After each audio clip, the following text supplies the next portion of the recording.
What's going on, everybody, and welcome to another episode of the Alex Kirsch Project. Today I'm going to do a bit of a review. Last night I caught a little bit of the when Tim Poole was hosting both Charlie Kirk and Vaush yesterday, and I thought I would check it out for a little bit, but I was in the middle of also doing a little bit of game with my buddy Big Sarge, but I caught parts of it, okay? Now, there was a lot of arguments that were being made. Now, granted, I don't think a lot of these guys really had, I don't know how much time they really had to prepare for the debate. I know this is like the big hype because, you know, Charlie Kirk is a guy that represents the conservative right, and Vaush is someone that says that he goes left. I think he said that he is a libertarian socialist or democratic socialist. I don't know. I can't remember which one it is. There's so many different titles for socialists nowadays. It's kind of funny. But basically what I'm doing is I'm just going to kind of do a bit of a review. Now, at the end of the day, Vaush is kind of an interesting character. I've tried to invite him on, but I know he's a busy guy. But, you know, he also did say that he would come onto anybody's platform. All they got to do is email him. I've emailed him twice and still nothing. But, you know, no big deal. It's no skin off my teeth. I'm not really upset about it because, you know, I'm still just such a small platform. But I feel like I bring a lot to the internet platform, essentially. But, you know, it is what it is. I'm going to get there eventually. This is just something I like to do for fun. I like to get my ideas out there and get other people's ideas. But Charlie Kirk, I don't really care for the guy whatsoever. I mean, I don't even really care for the fact that, you know, the Groypers and Nick Fuentes claim that they own Charlie Kirk. That pretty much means absolutely nothing to me. I'm not a big fan of Groypers either. I think they're all just a bunch of, you know, immature, spoiled kids in a way. They're kind of like the right-wing version of Antifa, only they haven't destroyed anybody's property. That's about it. But, you know, and I know that's probably going to cause a little bit of controversy, but it's just my personal opinion. But anyway, so what I'm going to do is I'm going to watch it, and then I'll, like, make quick pauses here and there, and then I'm going to give my assessment on what is being said. So without further ado, let's go ahead and get this party started. Introduce yourself. Charlie Kirk, honored to be here. We're gonna have some fun. Do you describe yourself politically in any way? Like, I guess you could say I'm on the right. Conservative? Yeah, more than that. And conservative and love of the country. Right on. Then of course we have Vaush. Jonah. Howdy. Yeah, I'm Vaush. I'm a YouTuber. And I guess I call myself a libertarian socialist. I like some parts of the country. I'm a big fan of some parts of it. Some other parts I think could use some improvement. Right on. Now we've got Ian here as per usual. Hi everyone. I'm going to be in the chat today watching your super chats. So keep sending them in and I'll be clipping them so that we can get to it at the end of the show. Hi. And I am very excited. So I'm just going to interject here. I'm excited for this conversation. I'm going to be switching like a crazy person. And hopefully tonight goes really well and we all learn something new. And before we jump in, head over to timcast.com, become a member to get an ad-free experience and exclusive access to members-only segments of this show. And I guess I wasn't initially planning on, but I guess everyone's cool to do a member segment after the show, and we'll find something fun to talk about. So, you know, we'll see how it plays out. So make sure you become a member. Make sure you like this video, subscribe to this channel, share it with your friends. If you think this conversation is important, I'm sure there are many right-wing individuals like, get him, Charlie, crush Vaush. And there's a lot of left-wing people being like, Vaush is going to own. And we'll share it with your friends, and let's have a good conversation. And I suppose we can start with one of two things. Obviously, I brought up critical race theory, but also the vaccine issue. I'm not sure if you guys have a preference for what you were... We can talk about the vaccine. Why don't we talk about what's going on with vaccine passports? Sure. We've seen in Sydney, for instance, they issued a lockdown. Or I should say enough people ignored it. They went out in the streets, and then this resulted in news articles saying chaos in Sydney. People aren't, they're not following the rules. The vaccination rate in Australia is ridiculously low. I think it's 18%, really, really low. Well, then they called in police, and there were big protests. Now they've actually deployed military. So I'm curious if either of you wants to jump in with your thoughts on mandates. What would happen if they came here, if you're for or against them? Look, there are elements of mandates that I can agree with. We've already set standards for other things like the MMR vaccine, very basic standard vaccines that we expect everyone to get before they can go to school, travel. And I think for the most part that's worked. We've eradicated plagues from the world. I think we should be proud of that. With regards to COVID, since this is an ongoing pandemic, we need to focus on approaches that are effective and that don't ostracize or exacerbate tensions. With regard to the Australian situation, it's not something I'm extensively familiar with, but generally speaking, I don't think that cracking down on protests is going to be an effective way to incentivize people to get vaccinated. What's happening in New York might be, but my main issue with it is that I'm not entirely sure how they expect people to still have their vaccination card. I know that there's been some confusion from the beginning as to whether or not you should keep that. I know people have thrown theirs away. They made it too big for wallets. It just felt a little bit haphazardly planned from the forego, so that's unfortunate.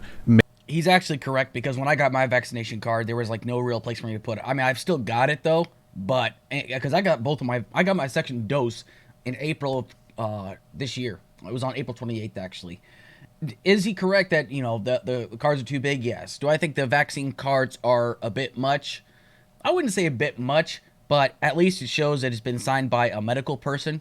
And it's not just somebody, oh yeah, I've been vaccinated, because anybody can go out there and say, oh yeah, I've been vaccinated, I've been vaccinated, I've been vaccinated, I've been vaccinated. But at the same time, you can also make the argument like, oh, this goes against HIPAA. Well, I wouldn't necessarily say it goes against HIPAA, because unless you really feel like there's a huge complication as far as the vaccine, I don't get why people aren't getting vaccinated, honestly. People just keep on making all these ridiculous claims by like how they're going to insert a microchip that's going to track your every little fucking location, which I think is ridiculous, actually. As a matter of fact, I think it's stupid to make these claims like, oh, it's untested. You do realize in order for a vaccine to get pushed out the door, it has to go through a very lengthy process to make sure it actually meets the criteria, and it actually does. They actually tested like 40,000 different people, I think, if I'm not mistaken. I'd have to look that number up. Don't quote me on that, though. Maybe they can find other ways to incentivize it, like, for example, in schools, where they have a direct access to government records, where they wouldn't have to use those little cards, That might be a little bit better. I guess we'll have to see. Well, I'm not saying you believe this, but some people on the left, I never want to hear about the discussion of voter ID ever again. Because now you can force people to identify their medical history to try to get into a restaurant in New York City. Yeah, look, I'm not getting the vaccine, so I'm part of the 100 million people that are unvaccinated. And it's an experimental vaccine. The FDA and CDC has said that in January. It's questionably effective. Lindsey Graham just came down with COVID.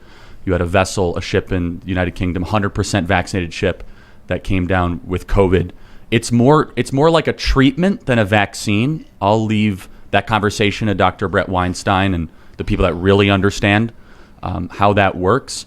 But yeah, this is medical apartheid. This is trying to create a two-tiered system where if you don't make the proper medical decisions, you're not able to go to Broadway shows or go into restaurants. Medical apartheid? Charlie, really? Medical apartheid? Oh my freaking God. That's probably like one of the weirdest arguments I've actually ever heard. The guy is trying to... a medical apartheid, okay? It's so easy, okay? They even made the vaccine free, for crying out loud, okay? You want to talk about voter ID? If you want people to get IDs, then make the ID free, if you're so hard up about that. And as a matter of fact, if he really wants to go down this route talking about voter fraud, where voter fraud is never actually determined in an election, any election, especially in the last 20 years. Now, I used to be a person that said, what's wrong with getting a voter ID, okay?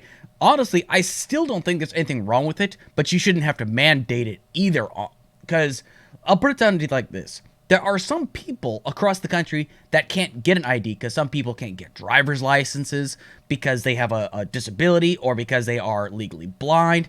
I mean, yeah, they could try to get an identification card, but if you really want people to get an identification card that they can use to vote with, then make the damn thing free. Would you be okay with that, Charlie? That's what I would love to know. But the vaccine is free. Across all 50 states, it is free. There's really nothing wrong with getting a vaccine. Because, free is like everybody's favorite price. This was the consistent argument with a lot of people on the conservatives, okay? And I'm not necessarily saying Charlie is one of these people. But people are like, well, who's going to pay for this? Who's going to pay for this? It's already been paid for, okay? It's already been paid for. We've even distributed the vaccine across different countries as a gesture of good faith. The vaccine has already been paid for. Just get the damn vaccine, okay? It's not going to kill you, all right? If there's complications, this is something you need to consult with your doctor about before you get the vaccine. If you've got concerns, go talk to your doctor. It is so easy to do so. Honestly. This is why Charlie Kirk, I can't stand him sometimes. Even when the efficacy of this vaccine is questionable at best. We see that in Israel, an 85% vaccinated country that's about to lock down again. And most of the new cases are from vaccinated patients, not unvaccinated patients in Israel. So, sorry, you want to interject him, but Yeah. obviously against mandates, and I think people should be able to make their own medical decisions. I think it's pretty obvious. Well, I disagree. I think we actually have a story we wrote on timcast.com that our view of the lockdowns is that it's alarmism because a new study from the Public Health of England found the Pfizer vaccine is 96% effective after 2 doses at staving off the Delta variant, and AstraZeneca was 92%. I could probably agree it's alarmism, but it's enough of an alarm for the public health leaders to undermine the argument that the vaccine is a solution to what would possibly satisfy the public. So, I mean, I was against the lockdowns in the first place. Let me be very clear when there was 1,000 deaths a day, not 334. But sorry, go ahead. Well, a couple of points on this. First of all, it's experimental in the sense that there was an expedited process for its release, but there have been full and extensive studies taken on the safety and effectiveness of these vaccines. The reason why the FDA study hasn't been finished, the reason why it hasn't been fully vetted, isn't because they're looking for long-term health effects. It's because they're determining the extent to which it protects you over a long period of time. Ergo, the fact of the matter is, by all available data, this is undeniably much safer to get the vaccine. I mean, by orders of magnitude. Let me ask you a question. Well, wait, a couple things, because you said a few things there. There are some instances where areas have more people being infected if they're already vaccinated. But if you take a look at, this is like data mining. If you take a look at the broader statistics, especially here in America, the number of people who have gotten breakthrough cases is something like 0.003% of people who have been vaccinated. You can take a look at the numbers. Where is this new wave exploding? It's in the unvaccinated. In spite of the fact that fewer and fewer people are remaining unvaccinated, the vaccinated stay relatively healthy. And not only do they get infected way less often, they also suffer far fewer severe symptoms. Their hospitalization rates have plummeted, and their deaths are incredibly low compared to people who are unvaccinated. This is by all means an effective vaccine. What's your opinion of Johnson & Johnson, the FDA saying that it might cause a rare nerve disease? That's something that, first of all, when you take a look at that, you have to recognize that even if that was the case, which the FDA says it is. Right. Well, they're looking into it, of course. It No, does seem, they issued an official warning that it could issue a rare nerve disease. That's a big deal. could issue, of course. They're looking into it, and that is something to look into and to be concerned about. What's your opinion of V.A.E.R.S, the Vaccine Adverse Event Reporting System? Hold on. Where First, I'm just curious because Let's do the Guillain-Barré syndrome, though. I think you want to. Yeah, so of course, stuff like that can happen. Now, even if that claim is the case, it would remain the fact that unless the extent of that potential nerve damage is... Again, this is where you need to talk to the doctors about this, okay? Because doctors, even if your doctor can't answer the question, if you have a doctor that's worth his or her salt, they would refer you to somebody that actually might have experience in this field. Don't take the word just because you read it off of a newspaper article, okay? Is it possible this could actually spring a rare form of nerve disease or damage, whatnot? Sure, of course. But that comes with any vaccine. This is why it's so important for you to consult with your doctor. I consulted with my primary care physician before I got the vaccine as well.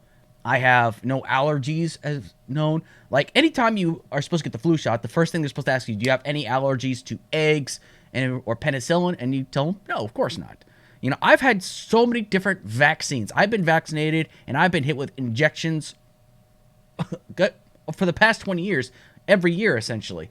The one that really kicked my ass the most, okay? Now, don't get me wrong. The COVID vaccine that I got from Pfizer, that one, after, the next day, is the one I felt a little effed up, right? I felt a little drowsy. I felt sick. I felt, a pain in my shoulder. But that's just the price of getting vaccinated. The one that really sucked was the smallpox vaccine I got before my first deployment to Iraq. That one sucked. I mean, I was down and out, and I still had to go to work for the next few days because the smallpox vaccine is, holy crap, that one really sucked. But anyway, it's just this, Vaush made a very good point. But even if you feel that you might be at risk of getting something or a rare form, this is where you need to consult your physician. You need to consult your doctor. Don't take the word of mouth from just because they read it in a newspaper article, okay? You could trust, but you could verify the information as well. So right now, all he's doing is these fear-mongering tactics to make it to where, oh, don't get the vaccine because I heard of this. Okay, you know what you could also get if you don't get vaccinated? You could also get COVID and you could die, all right? And I'm not trying to scare people, but there are so many people out there, and I don't even have the statistics about that. But you could find videos of people that said, I thought COVID was a hoax. I thought it wasn't a big deal. And when they got COVID, they said, it's not a joke. It is a big deal. Get vaccinated. I mean, this isn't just people's feelings. We're talking about real people with real experiences. So honestly, Charlie is just, once again, he's just fear-mongering with half information. And the reason why our country was so bad about getting vaccinated is because the last administration said it wasn't a big deal. He downplayed the virus and said it's not a big deal. It's going to go away like a miracle. It's going to go away like a miracle. And then consistently said things like, oh, well, you know, perhaps if people inject cleaner or, you know, what's it called? Disinfectant and whatnot.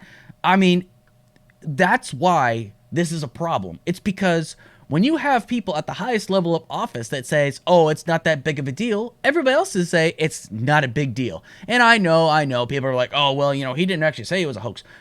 It doesn't matter if he said it like that or not. It's how his audience, it's how his base took it. They said it was a conspiracy theory. They said it was something that was just to get Trump out of office. That's all it was, really. That's all people looked at it as. And, you know, I'm not just saying this because I don't like Donald Trump. I'm simply saying that this is a problem because people are consistently trying to make this argument talking about how, oh, well, you know, it's not that big of a deal. It is a big deal, okay?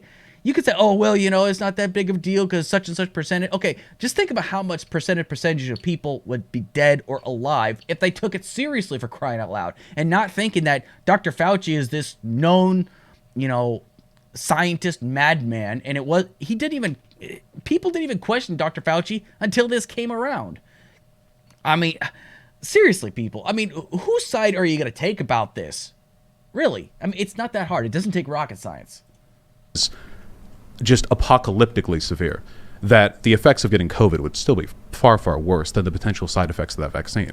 However, if you were to say, let's say worst case, you know, Johnson & Johnson, it's not viable, that gets pulled, we see what the consequences are, that doesn't really speak against the greater viability of the vaccines. I got Pfizer, for example. We're talking hundreds of millions of people who have either been protected against the vaccine in part, or if they get it, against the virus, or if they get it, their effects, their symptoms are much, much, much more manageable. So I just want to just play into the irony here that I'm the one criticizing the pharmaceutical companies and you're the one defending. I just think I think it's delicious. Hold on. That's an extremely dishonest talking point. Well, you're peddling the Pfizer vaccine. You're saying it's so effective. So many people have taken it. And I'm the one saying, hold on, maybe AstraZeneca, Moderna, Charlie. Johnson & Johnson, and Pfizer. This is let's talk about the points he's made. And no, I was just enjoying the irony. Well, the thing is, it's not really like irony if you understand the issue at hand. See, my praise doesn't go to the pharmaceutical companies or their CEOs. It goes to the tireless workers who spend months and months and months developing these vaccines.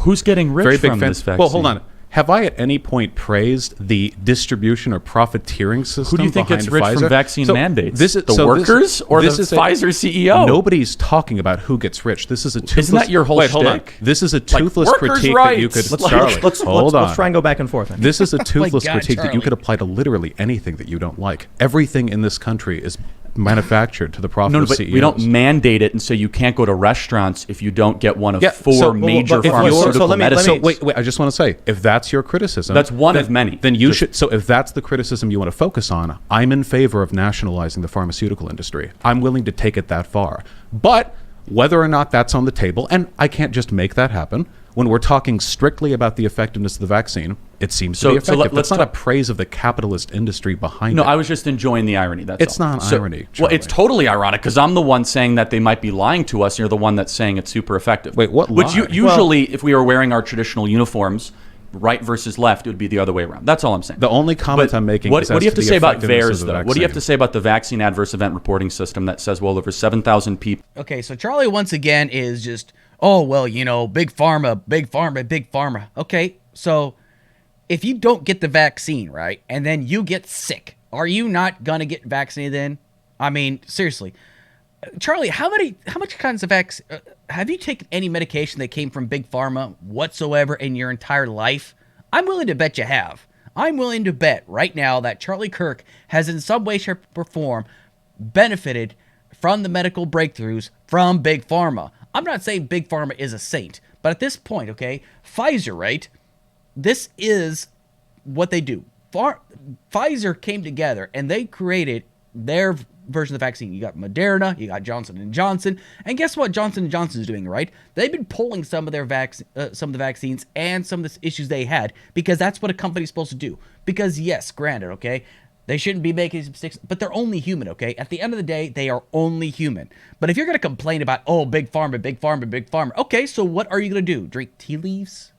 I'm still waiting for a positive an argument that actually proves Charlie's case about why you shouldn't get the vaccine without saying big pharma, okay? I would love to hear an argument from Charlie Kirk as to why you shouldn't get the vaccine without saying big pharma, please, okay? I'm not saying I'm championing big pharma, but I am championing the fact that I've gotten the vaccine and I'm still alive to this day, okay? That's all I'm saying. People experience death after getting the vaccine. Does that worry you? The V.A.E.R.S system is entirely self-reported. I don't think it's generally used. Do you think to it's form an accurate underreported metric. or overreported? With V.A.E.R.S, it's almost impossible to say. You know what V.A.E.R.S is, right? Can you tell me what V.A.E.R.S is? Yeah, V.A.E.R.S is a government website that physicians or individuals can submit complaints or concerns after an adverse event report from a vaccine. Since you cannot win in court against a vaccine production company, then they go through some process where the government then can distribute some form of remedy if you had an adverse event reaction. Right. That's what V.A.E.R.S is. And researchers like it because if you take a vaccine or you get some other procedure, any medical drug done, you can report the effects there, and it can be a way of gathering sort of aggregate data concerning the effects of these potential treatments. The problem is researchers don't use this as a bulletproof way of determining the outcome or effect of anything because they're literally just unvetted online submissions that anybody can put in. So I agree. I ask you because I want to know, how do you arrive at the conclusion that, how many people did you say Well, applied? it's V.A.E.R.S.'s own data is 7,000 plus, and most of which, by the way, That anyone can submit. But no, I'm asking, by the how way, do you most of arrive- which are physicians submitted. Just so you know, these the are total number? the most of the submissions on the V.A.E.R.S website are done by like family doctors or local physicians. So I'm just asking, what number of adverse event reactions would you say maybe there's something wrong? But I'm asking, 10,000 deaths. How do you know these deaths were caused by 20,000 deaths? vaccines? No, I'm just saying that's what V.A.E.R.S says, right? No, wait, but so I need to know this. We because don't. You can, so That's V.A.E.R.S the question. So wait, is these just people who have died after taking the vaccine? Like they may have died from some medical incident afterwards, and it just gets put up there. And This is the question. Usually, a vaccine gets pulled when you have 15 attributable deaths. We have 7,000 that we have to go through. The question is, when do you call time out and say maybe we should You're not mandate answering the question. it? How do you know that they're from the vaccine? We don't. That's the point. Oh, but okay. you What the don't. fuck? We don't know, but yet you're going to make that claim. You're going to spread these fear tactics about, 7,000 people died from the vaccine. But then you just said, we don't know. Ugh. Charlie, my boy, you are not doing well so far. Either, but the position is let's mandate experimental medicine when we don't know actually what's happening. If you don't know, then how can you say that medical doctors are the one uploading this information? Is there because any methodology you're we, looking at we to do determine know these deaths who's were from actually it? uploading it. We know that. We know the entries are What usually are the and claims typically being made? traditionally. How about menstrual cycle disruption, loss of nerve capacity, unable to walk, paralysis, miscarriages, mood changes? Also, you could go through the V.A.E.R.S database like, that's interesting. Mood I- changes. But what about the death? Let me interject Death something is real quick. 7,000 plus. That's a serious I number. wanna- How do they know it's from the vaccine? I keep asking you this. You don't. Let have me an let me answer. let me address 2 points, one from each of you, real quick, so we can try and. How do we know it's from the vaccine? It's a difficult question. I would say that if you have a mass vaccination program which gives out 330 million doses or so, and then people start saying, "Hey, I got the vaccine, then this happened." V.A.E.R.S isn't here to say it is or isn't. They're here to say, can we find a pattern in this? And I think 7,000 suggests there may be one at the very least. I'm not a scientist, so I can't stress that. I will also say, Fair however, answer. to Charlie, Guillain-Barré syndrome, which I'm probably pronouncing wrong, it's a side I effect. always mispronounce it. Yeah, me too. Guillain-Barré. Guillain-Barré. Yeah. Barre. There you go. Yeah, something like that. My understanding is actually a side effect of many vaccines. Yeah, it is. And so, Totally, that's correct. It could be. well, so the issue I have is one of the things that Vaush brought up is that there's been, how many you mentioned, 100 million, 160 million? In the 115, I think it is, million. who have been fully vaccinated? Fully vaccinated. I think in that ballpark. So, Maybe a of bit course, if you have something very different from any other vaccination we normally do, because Yeah. we're not having everyone do it all at once. Yeah, and so this is a mass inoculation thing. And so here's why the American system should answer this question easily. When you have any sort of uncertainty or disagreement, yield to rights. So Yield to rights. Allow Well, people so- to say no. Let me just build out the argument, right? So for me, for example, I'm 27. I don't consider COVID to be a largely disproportionate risk to my way of life. I don't know about this vaccine. I have gotten other vaccines in my life. So I want to be able to have the right to say no to that. So the American system, Constitution, kind of like the tradition, is to be able to have people have nuance, preferences, and individualism when it comes to these sort of complex issues, not saying you can't go to a restaurant because we want you to take experimental medicine. Right. You have the right to be stupid, Charlie. I'm sorry. But he still hasn't made an argument. I think it's just he's making these arguments with his feelings, talking about big pharma this, big pharma that. I think he's just doing his bit as far as remaining loyal to those who don't want to get the vaccine because I was told not to, because I was told it's not really effective. This is the problem, though. This is exactly the reason why this is a problem. Okay, fine. You have a right to not get the vaccine. You have every right not to get the vaccine. You have every right not to get this, okay? But where do those rights really start and where do they end for you, Charlie, okay? You've been such a staunch advocate on personal rights, but yet at every venture I've ever seen you've also spoken out against, women who have a right to choose. Because then you're going to invoke about, oh, well, the baby has a rights too, okay? I'd love to know with Charlie Kirk, where is it that our rights really come from? Are you going to talk about, oh, it comes from our Holy Father or whatnot? Are you going to invoke God into there where our rights come from? Are you going to talk about the Founding Fathers and who've given us the rights that we have to this day when they wrote the Constitution? I mean, this is the thing.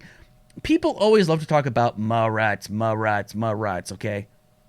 Fine. I'm all about the rights of the people. But I also have a right to get the vaccine to ensure that I don't actually get it and give it to other people, right?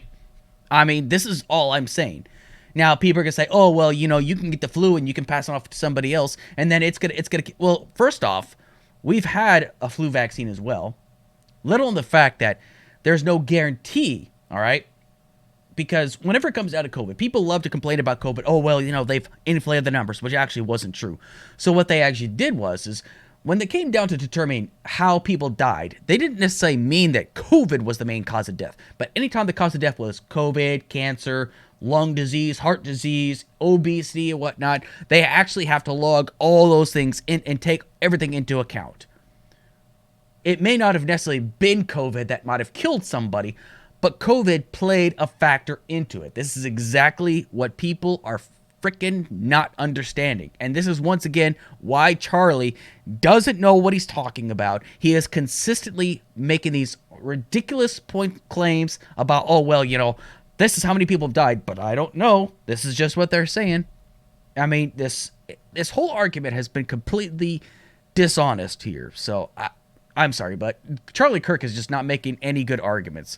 And, you can complain about or talk about how Vaush is just shilling for the corporations and shilling for big pharma.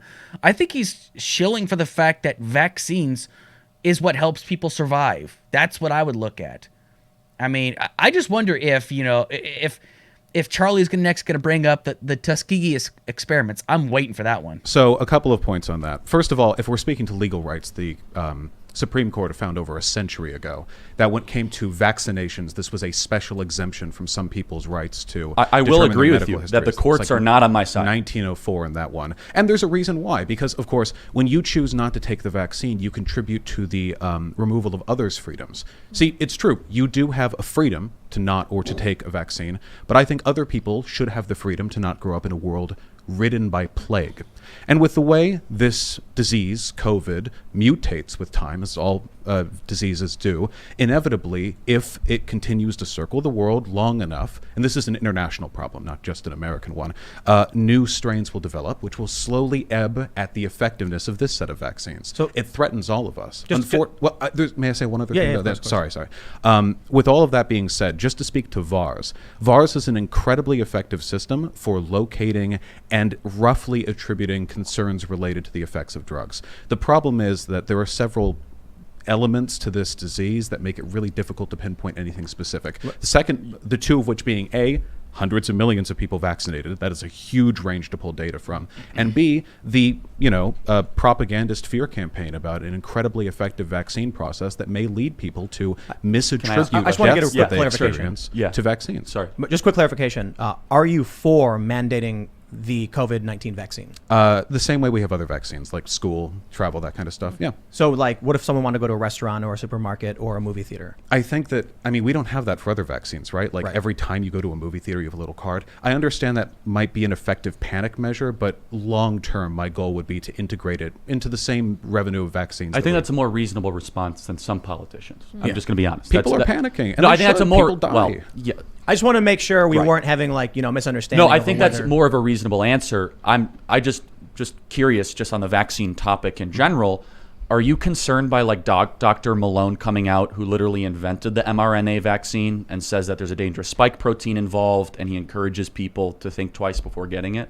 Does that move you at all? Well, you're free to speak with your doctor. When it comes to a No, world- Dr. Malone, just his specific commentary. Specific the guy commentary. who invented this type Right. of vaccine. Well, I'm not a PhD, and I doubt that he was directly involved in the production of these no, vaccines. he literally invented this the type of mRNA, vaccine. but with the like Johnson & Johnson, the Pfizer, the Moderna. But he's very, very aware of the sort of accelerated implementation. He's trying to call time out and tell people this is not like any other vaccine. What Does is his that worry claim? you?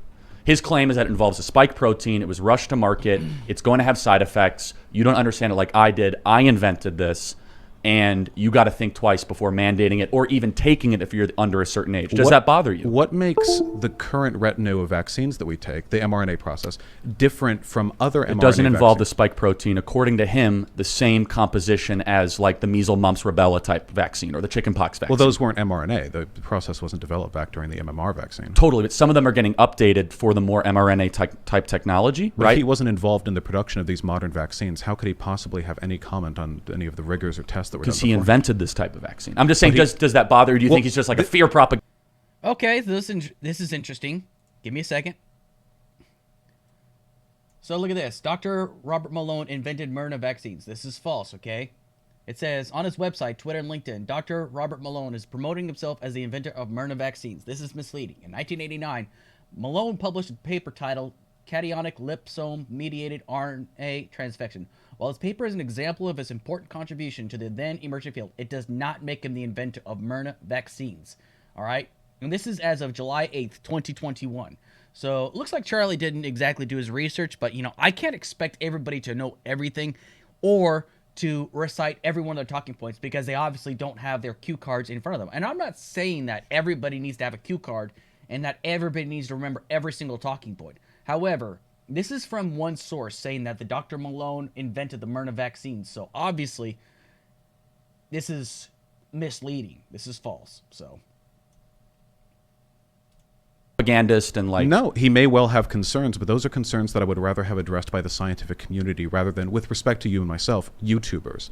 Well, no, I agree. So, but the question is which scientists, right? So there's a lot of scientists speaking out against this. Dr. Brett Weinstein, Dr. Malone. What right? is Dr. Brett Weinstein's He's an specialty? evolutionary biologist, so he knows a little bit about how That's not virology. cellular function No, that works. is not virology. let me- that is a completely spurious So let me association. just, do you trust Fauci more or Dr. Brett Weinstein? It's not about Fauci. It's about Fauci. He's a virologist who's been wrong about everything. It's about the let's- global. Well, hold on. He's smiling with glee here. It's the global medical community in this regard. Who are, So- you mean like hold the, on, you mean like really- the WHO? Like So, no, I'm not. Hold on. Wait, put please, a name please. behind it. He's, though. wait, he's very excited. Interrupt me. Yeah, let's- No, let's- I just want to say it's not just about the WHO. We are talking about a unified effort on the part of virtually every country on Earth to get a hold of the vaccines that us Americans are privileged to have. This isn't just some. This isn't some like pharmaceutical Dr. Fauci push that wasn't broadly supported by any of the relevant experts in the mRNA field, which is not huge because it's a very new development.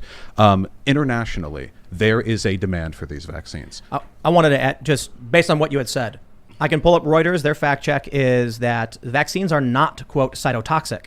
They go on to mention that Robert Malone, and they show the Brett Weinstein podcast, they show the post, the FDA was alerted months ago that the spike protein in the COVID vaccines are cytotoxic, toxic to cells. The FDA did nothing.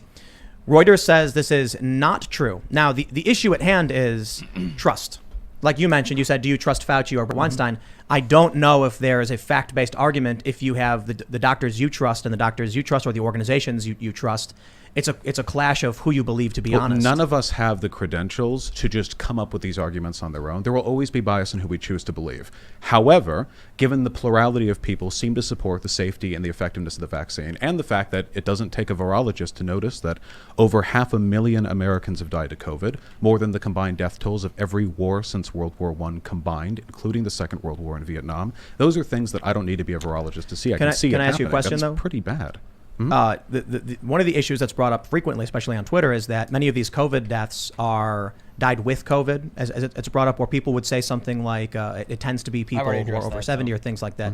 I'm only bringing that up not to make the argument, but because you said, how would V.A.E.R.S know if these are actually related to the vaccine? I'd love to respond to that if I may. Yeah, absolutely. So COVID rarely, directly kills you. Like age, it causes a breakdown in other vital functions that then their death can be attributed to such. So, for example, of the many things just that gonna people kinda skip die, through all it's the not rest of really this part, COVID. so- It's just that COVID blanks their entire system internally, and eventually something fails, something breaks, and they die. There were people claiming that there were deaths being spuriously attributed to COVID-19 very early on in this pandemic, but thankfully we know that's not the case, because if you take a look at the excess mortality numbers, the number of people who should die every year in the United States, because there's a very normal pattern, normally with this many people in this country, we see an excess, starting when COVID started, that almost perfectly graphs onto the rising death waves of COVID. I mean, it perfectly tracks onto that. I just want to say for you, Charlie, I think the issue I see here is, for me, it's I can't trust or distrust. I don't know. I think Brett Weinstein's a very smart guy, and I don't think he's going to lie to me. And these doctors are very smart people. Then I see the government agencies that I don't always trust the government. To be completely honest, I'm not a big fan. But to believe that there's a nefarious effort or anything like that, ultimately what it comes down to is, in my opinion, having a trusted medical professional that you can consult with. Well, I totally agree. And I think there could be an argument that if you're over the age of 70, that this vaccine might be a really good idea for you.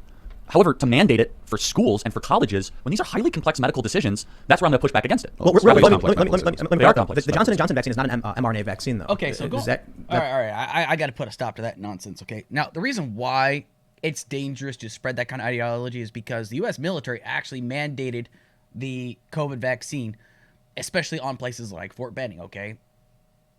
They definitely made it a case that you have got to get vaccinated, and there's really nothing wrong with that. Now, if there is an actual medical concern, because I've actually known quite a few people that actually have had negative effects whenever they've gotten vaccinated, okay? But that's because they suffer from a genetic mutation or what's it called? Where it's difficult, if they take a vaccine, right? It can actually have dangerous effects to them. It's affected and it's passed on to their children. That's a different case though. And that's an exemption that people actually can have. Is it a common thing? No, not really.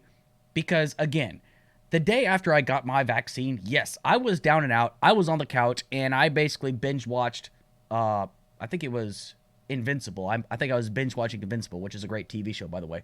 But it's just, it's these different scare tactics like, oh, well, children should not be forced to get, well, okay, if your child is a carrier, and they pass it on to somebody else, and then that person goes home, and they pass it on to somebody else, and then they're pass it on to somebody else. I mean, this is the domino effect of not getting vaccinated. And it's not a scare tactic. It's just how science works.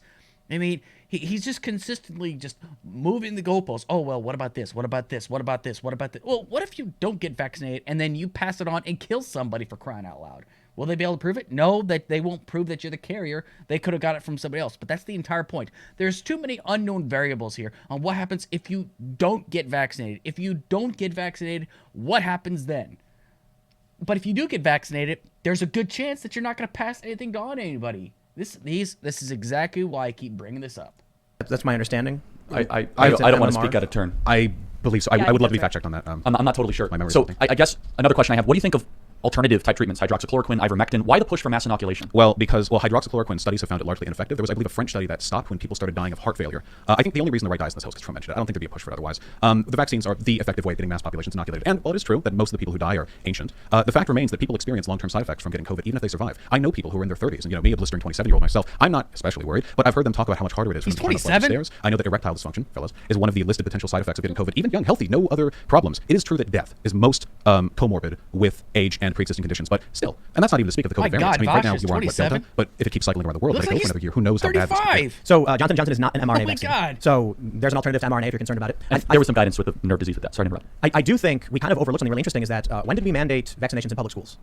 Well, I know the Supreme Court case concerning this was in 1904, Yeah. so I would know it would have to have been earlier than that. I know that Washington even had his troops vaccinated, though. I forget. Smallpox. Yeah. Smallpox, was it? Yeah. Which is pretty crazy. To think about. Inoculated, not vaccinated. Yeah, you're right. Well, I don't know what they did, hit people with a rock and then It was like, blow like a needle, I think. It was- and they would prick you with a needle that had like a weakened sample. And they would have had to forge that needle, like with a blacksmith. Isn't that crazy to think about? Like Washington's, I know, like someone pouring it and then Yeah. today it's just a machine that makes it. It's just wild to think about. Well, so, man, I think the real issue for the most part is just mandatory. Well, I just also have another question. Do you think that there might be any bad motives behind these 4 companies, AstraZeneca, Moderna, Pfizer, and Johnson & Johnson, considering they are big pharma and they pursue profits, which generally, as a libertarian socialist, you're skeptical of. Do you think maybe they might have nefarious motives? Oh, their intentions are reprehensible. They have for many years made money off the backs of American deaths. The opioid crisis is almost entirely attributable to them. And the Sackler family. Yeah, I mean, no moral love for these companies. If this could be, and by the way, the mRNA process was developed through public funding. It was, an effort invested in by the collective good, something I'm generally supportive of. When it comes to these companies themselves, and when I say, go get your Pfizer vaccine, whatever, please do not mistake this or anything else that I say for an endorsement of the practices of these companies. It is only through a cruel twist of fate and the economic system we live in that they were the ones put in a position to handle this. But it was the workers of those companies, not the CEOs, who did the work. Well, okay, and you know what? That's exactly my point. That's a very good point. I mean, I'm not saying that we need to just bow down and worship Pfizer. We need to bow down and worship Moderna. We don't need to bow down and worship Johnson & Johnson. However, we use these items all the time, for crying out loud, okay? The business practices, we could be against a company, but still use the products that they produce. Like, for example, okay, I use Amazon all the time, but I don't like Amazon's practices, okay? I don't like the fact that they have to actually give their workers like only 15-minute breaks, one 15-minute break for an 8-hour shift and one 30-minute lunch, where people have actually, like, people in gigantic warehouses that have passed out from heat exhaustion, and pregnant women that work the lines are not allowed to go pee when they have to, because they have to pee like very frequently. Those are really bad business practices. You could be critical of a corporation, of a pharmaceutical company. You could be critical of anybody and complain about what they do, but still utilize their products. There is nothing wrong with that. It doesn't make you a hypocrite. Now, if you are just a staunch advocate to just dismiss everything and say nobody should be using this stuff, but next thing you know, you're using it, that does make you a hypocrite. You could go against the business practices, but say, but I like to use the products, okay? I like using Amazon because it's effective. I've been using Amazon since 2003. I used to order books from Amazon back in the day. I used to order packages. Anytime I forget, oh my God, it is so-and-so's birthday, let me buy something from Amazon and send this to them. It's very easy to do that. But at the same time, people need to understand something. Even if you are against Big Pharma, even if you are against major business practices, okay, what are your options then? What are you going to do? Are you just going to say, oh, well, I don't like Big Pharma, so therefore I'm not going to take this medication? Well, what medication do you take? Like, again, do you just drink tea leaves? Do you just, what's it called? Do you just drink a lot of hot liquids? I mean, this is what I don't understand when people are making such big cases against Big Pharma, saying, oh, well, they're just mass producing this vaccine, and what is your next solution? Hydroxychloroquine has not proven to be effective towards anything, actually. At no point has it's supposed to treat something completely different. This is exactly why I'm not saying I put my entire trust into Big Pharma, but guess what? I will put my trust into those that spend their entire life and gotten degrees and have actually, this is their bread and butter here, okay? I mean, let me just put another, would you expect a civilian, right? A guy that works at a regular factory job to be able to tell me the geopolitics of what's going on in Kyrgyzstan right now? Probably not. I'm not going to expect that person to be a subject matter expert. I will, however, go out and seek out a geopolitical expert, what's going on in Kyrgyzstan, okay? It's the same thing as, like, do I expect a school teacher, right? A school teacher that just graduated from college 2 years ago that has 2 kids at home, and when she gets off of work, she goes back to support and cook dinner and whatnot. Do I expect her to understand how the military operates, even though she's got no experience? Of course not. She can have an opinion about it, but that does not necessarily mean that she's an expert on it, okay? You would go out and find the expert in these fields. Not some random Joe, not some random blogger that has no experience and has never ever worked in the medical field. It's all about trusting but verifying your information, which Charlie isn't doing, honestly. I'm just curious, does that ever make you stop short and say, maybe they're trying to massively inoculate us on a vaccine that might not be as effective to try to pursue profit, not well-being? Does that ever enter into your calculation? It's a consideration you should take about anything produced by any company that's run for profit, which is everything. Basically every need in American society is tempered by the knowledge that there are people out there who are paid very large salaries to sell it to you. This is the case for everything we eat. Every time you run down Main Street, or in my case, I guess, boulevards in Los Angeles, you're seeing the protracted efforts of $1 billion industry to make sure you want things they're selling. Could that be the case for COVID? Undeniably, there was a profit incentive involved. Oh my goodness, I'm sorry. And there was probably a protracted effort on the part of these companies to make sure they were the first, and they probably took every dirty advantage they could. But with the data available, I have to still, much as I would say, hey, I would prefer eating McDonald's food to starvation, I have to say this is probably still something we should be doing. You want to do? I don't want to stay. It's been 20 minutes. No, so for sure. Do you want to make a final point? Maybe you would starve and I actually think this has been really constructive and not like that, inflammatory. I think that deep down you have this kind of urge that I'm already there, where maybe they want this thing to go on for another decade to go make another $100 billion. And maybe the cheap drug of hydroxychloroquine or ivermectin might work better than they might think. I don't have that urge. Other studies would disagree with you earlier. We could change the topic. I just think it's So that was a healthy discourse. Can I meet in the middle on that one, on that very last one? I do not trust the pharmaceutical industries, though the available evidence does seem to point to the effectiveness of the vaccines. I say this: nationalize the pharma industry. Seriously, it could be used for the collective good, and I would unironically actually trust it more in the hands of our ineffective, bloated government than I would the sociopaths who run it currently. So I'll wrap this up by saying, always talk to your doctor. This is one of the biggest things. Like YouTube is very strict on this, especially. But I genuinely think this is the right answer. If you're watching this, don't assume anyone here is right or wrong. I mean, I'm sure there are people who think Charlie's made a bunch of points, and you have. Ultimately, it's down between you and your doctor. And I'll stress, for whatever your opinion, Charlie, I understand. Hydroxychloroquine and ivermectin haven't been approved by the FDA, and so that's just another. We're just asking questions whether it works or not. So that's why I think it's really important, because I think there are. I gotta be honest. In regards to ivermectin, people have been eating horse paste that they sell. I looked up what the FDA says about it. They say do not do this, and they actually give a very good reason. They say although people are claiming that if an animal can take it, someone else can. That's not true. There's some things that dogs can't have that humans can. Right. So please talk to your doctor. And I definitely hope we can continue having debates about this stuff, because that was vastly important. I'm really glad you guys were able to. I hadn't even heard of the horse paste thing. Yes. Ivermectin is technically a drug for horses, off-label use. Oh. Yeah, it's a dewormer, and so you can go to a Tractor Supply and they have a sign that says like, "Do not eat this," and please. Any drug for horses will burn a human out from the inside. Those things you've been here. They're titans. Yeah. So let's. This is true because even my wife talked about that. Now, my wife is a horse person. She's got 2 horses. She's a vet tech. She's been around horses all her life, and she is just an encyclopedia of knowledge. Let alone the fact that you've got they actually get experts that come on another podcast called the Horse Radio Network. Great people, met them. They're wonderful people. But they actually get subject matter experts that talk about stuff like this all the time. And they actually brought this up about how people should stop trying to take something that is meant for horses, for crying out loud. But people were taking it just because they did not want to support Big Pharma, which is so stupid, honestly. I mean, stop it, people. Really. So let's talk about the other big topic, critical race theory. That's the one that. This is one I caught last night, and I'm really gonna put Tim Poole to the test on this one. I mean, he may never see this, but honestly, I've got to challenge it once it comes up. I had a terrible answer, absolutely, when you asked me about it. And it was because I think my approach to it was too surface level cultural. So the last time we had Vaush on, when you asked me about it, I couldn't give you a good answer.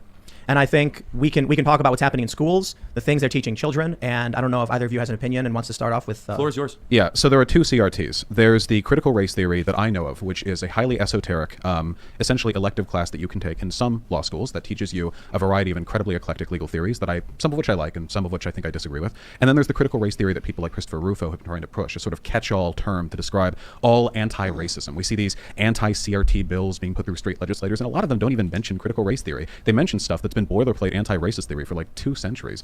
That stuff really concerns me. If I think that academia is to an extent sacred, of course, all the good things in our society now were born in the halls of academia. The Enlightenment, our democracy, the fair trial that we enjoy if we're arrested, these were things that were originally considered to be the crackpot initiatives of academics, and only through the respect of those ideas have we arrived at, well, what we have today. So if there are problems within academia, I would have them solved in academia, not through the big hand of government reaching in and censoring everyone who says something that disagrees with some political party. So a point of clarification, you don't believe that critical race theory is in schools? I think that maybe there are ideas which overlap with critical race theory, but there's always going to be overlap between academic ideas. I mean, I drank water, so did Hitler, one of those type situations.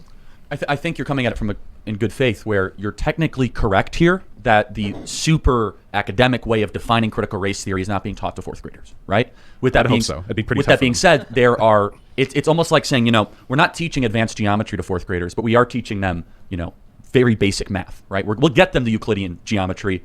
So the very basics of this are definitely in schools. And there's many examples of this, right? The National Education Association literally came out in their press release and said that they are going to push for, and their word was critical race theory, just so we're clear. They use that term, right? That's not Christopher Rufo, that's not James Lindsay, who are good friends of mine. That's the National Education Association, right? And I think they might even be talking about something different than the Delgado theory of critical race theory, right? And so what I want to try to do here, Tim, is we can talk about critical race theory as an academic theory, or we could use a filler term like wokeism, which is more like racial justice, which I actually think would probably be, we can call it racial justice and meet in the middle. Right? I really feel like there are probably 4-digit number of people in America who are studied on actual critical race theory, not including myself. And I'm not even prepared to do that. But I'm happy to talk about racial justice education and wokeism, which I think the discourse is centered on. Well, I think you guys actually agree, in essence, that the academic critical race theory there's overlap with a component in schools, but what we often hear is someone will say critical race theory is being taught to my kids, and then someone will say cite one author of critical race theory that we've brought up in school, and the issue is we refer to it as I believe it's called critical race praxis. Mm-hmm. So this is something different than critical race theory. It's being implemented in education, but that's why you said wokeism. And I just think that discussion is so unhelpful when Joy Reid and Christopher Rufo are screaming at each other, and Joy Reid is saying like it's not being taught anywhere, Christopher Rufo, so yes it is, when in reality they're both right. They're just talking about two completely different things. Yeah, You know what I'm saying? No, I do. And Christopher Rufo has admitted this is like a kind of tactic. Critical race theory does sound spooky. You know, I get a little shiver when I say it. Whereas stuff like anti-racist theory or structural racism maybe compel a little bit more thought when discussed on. It's kind of a moral panic that, in principle, I really disagree with. But if you want to talk, I mean, we can call it wokeism if you want. That's probably a more accurate term. Yeah. I will just say, to the point about Christopher Rufo, white supremacist is also used as a catch-all term in the other direction. If we're talking, I mean, in academia, the term white supremacist is virtually never used. It's sort of a common parlance. What I will say, though, to give credit to Christopher Rufo, is that this is all kind of downstream from the conversation that Marcuse and Delgado started. Yeah, it really is. Well, let's talk about that. But just one thing, though, since we're operating under the blanket wokeism, which is a really broad term, let's talk about like specific ideas. Because I'm sure there are some of them that I can provide a good defense for, and some of them so I like, might how about like disagree with. black-only dormitories? Generally not a fan. I don't think they're like explicitly harmful in the same way that traditional segregation is, but I also think that it incentivizes bad types of socialization, where the way that you get a reprieve from the faults of society is to find comfort in people of your own race. Maybe that incentivizes some bad stuff. In my university, we had safe spaces, but you know what they were? They were like chilled, like coffee break rooms behind like Where'd you go? Latin. I went to Humboldt State. Okay. And right behind there, and like anyone could go in there, whatever. Just the only thing that they asked was that you not be like a dick. But as long as you met that qualification, that was fine. That, to me, that's a good safe space. Maybe that works, you know? So just had to go through more. Go for it, please. Yeah, No, so hit me. Go me. I think this is actually really helpful. So how about reparations for slavery? I think I'm pretty in favor of that, yeah. Okay, It's make the argument. just an owed debt. We said 40 acres and a mule. We never paid it. And unfortunately, the material reality for a lot of people who were slaves didn't change that much after they were emancipated. I mean, if you were a slave and you're made free, that's a big step up, don't get me wrong, but you have nothing. I mean, nothing. And because of the way generational wealth transfers from father to son or mother to either to anyone to their children, caught me there. Unfortunately, we still see the consequence of that borne out. You can actually look county by county. Where were slaves kept? Which were the plantation counties? And you see, this group of black like neighborhoods, that's where they settled after slavery ended. It's like really immediate stuff, and it's a debt that this nation never paid. I don't necessarily agree on reparations, but I think we need to clarify what that ultimately means. But I will say I've long held the same position. I actually worked on a documentary. There's an issue of people who were enslaved, then they were released, and they were not given any means to actually develop and grow. And So the interesting point about that is I've actually looked into this, okay? Before Abraham Lincoln was assassinated, Abraham Lincoln actually wanted to do the following. He actually wanted to send the slaves back to Africa, as far as I know. I mean, don't quote me on, but that's something that I've actually read about, that Abraham Lincoln actually wanted to send them back to Africa. But also, he also wanted to make sure that that the slaves would also receive the 40 acres and a mule, okay? After he was assassinated, though, guess what happened? Andrew Johnson reneged on that completely and actually gave reparations back to the slave owners that actually had slaves to begin with, and they lost, a lot of money because then they had to do their own farming, and they were actually given back their lands. To me, that just seems a little bit bonkers in my opinion, honestly. So just give me a second. I'm just going to make sure that I'm not, talking to my rear end right quick. So it says Lincoln desired to return former slaves to Africa or other tropical regions with their consent and the accord of the authorities of the country where they were to be settled. He repeated his support for colonization numerous times, including during the American Civil War. So that essentially means that those who would remain behind, that's what I'm guessing, those who would remain behind would be given the 40 acres and mule, and they were never actually given that. So when it comes down to the topic of reparations, okay, I'm not simply saying that, you should just throw money at a problem and it's going to solve it right away. However, I actually have had this discussion quite a few times. What is the topic about reparations? When it comes down to reparations, how would this format actually be paid? So that's the big question, though. So one of the topics I had brought up about is, and this one gentleman I had this conversation with about, he says the reason why he feels reparations need to be paid, it's not necessarily in a monetary form, but for proper black representation across American history. Because even when I was going through high school, what was I taught about black history? Martin Luther King and slavery. That's about it. We don't know anything about the contributions as far as the space program. I mean, for those not familiar, the movie Hidden Figures is based on a true story about how a group of black women contributed greatly to the overall success of the space race that actually helped us get into space. It was their part. I think Katherine Johnson was one of them. They were so critical as far as getting us into space, and they got little to no recognition. The movie The Right Stuff, one of my all-time favorite movies, completely blocked them out and actually made sure that they actually were not represented in the movie whatsoever, which I think is a problem. You know, you learn so little about black history throughout the history of this country and their contributions to this society. And I'm not just talking about like them as slaves. I'm talking about them as free individuals. There is so much that is not taught in school. Now, could that be a form of reparations? Absolutely. But what's another form of reparations? Well, for example, if you go to certain parts of big cities, right, and you see like minority communities where there's a lot of minorities living in, and let's just say that the living conditions are less than ideal. I'm not simply saying that you have to go in and just throw money at it, because you have to take a few other things into consideration, right? When you go into areas like this, and I remember when I was going through school, college recently, I actually had to do a report on like if you go to a low income area, what are some things that you might see? For example, you're going to see a lot less community centers. You're going to see a lot less well-funded hospitals. The schools may not exactly be well kept up. You're going to see liquor stores. You're going to see drug stores. You're going to see quickie marts. You're going to see burned out buildings. You're going to see, and I'm not saying this is across the board, but a good example is I think it's, let's see, when you're in Detroit and you go down to Jefferson Street, I think it is Jefferson Street or Jefferson Avenue. Detroit. Let me verify. Make sure I'm not. Yeah, Jefferson Avenue, right? If you drive through Jefferson Avenue, okay, you're going to see like a lot of burnout buildings. You're going to see gas stations. You're going to see liquor stores. You're going to see pawn shops all over the place. You're going to see abandoned buildings.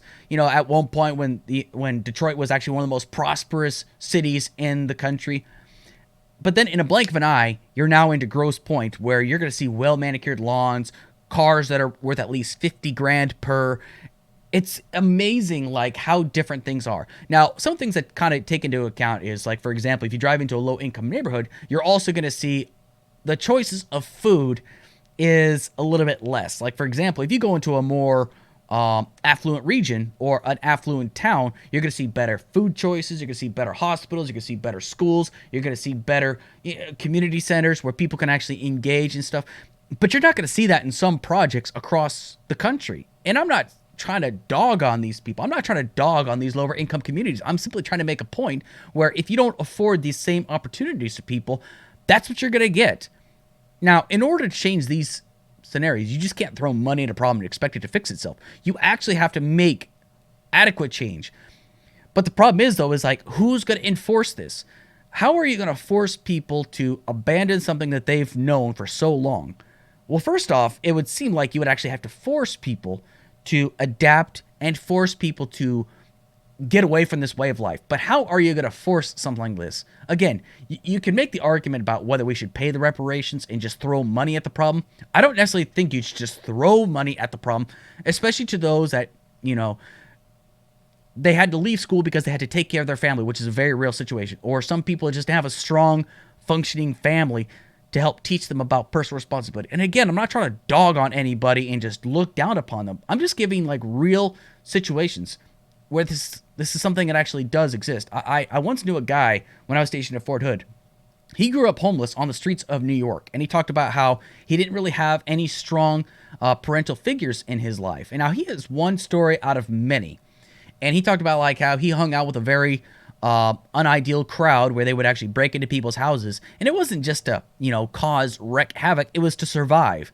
This is a real deal, and this is a real story. These are real people that we see every single day, but yet we still don't do anything about. We recognize the problem is there, but we fail to address it. Now, the question is, how do we solve a problem like this?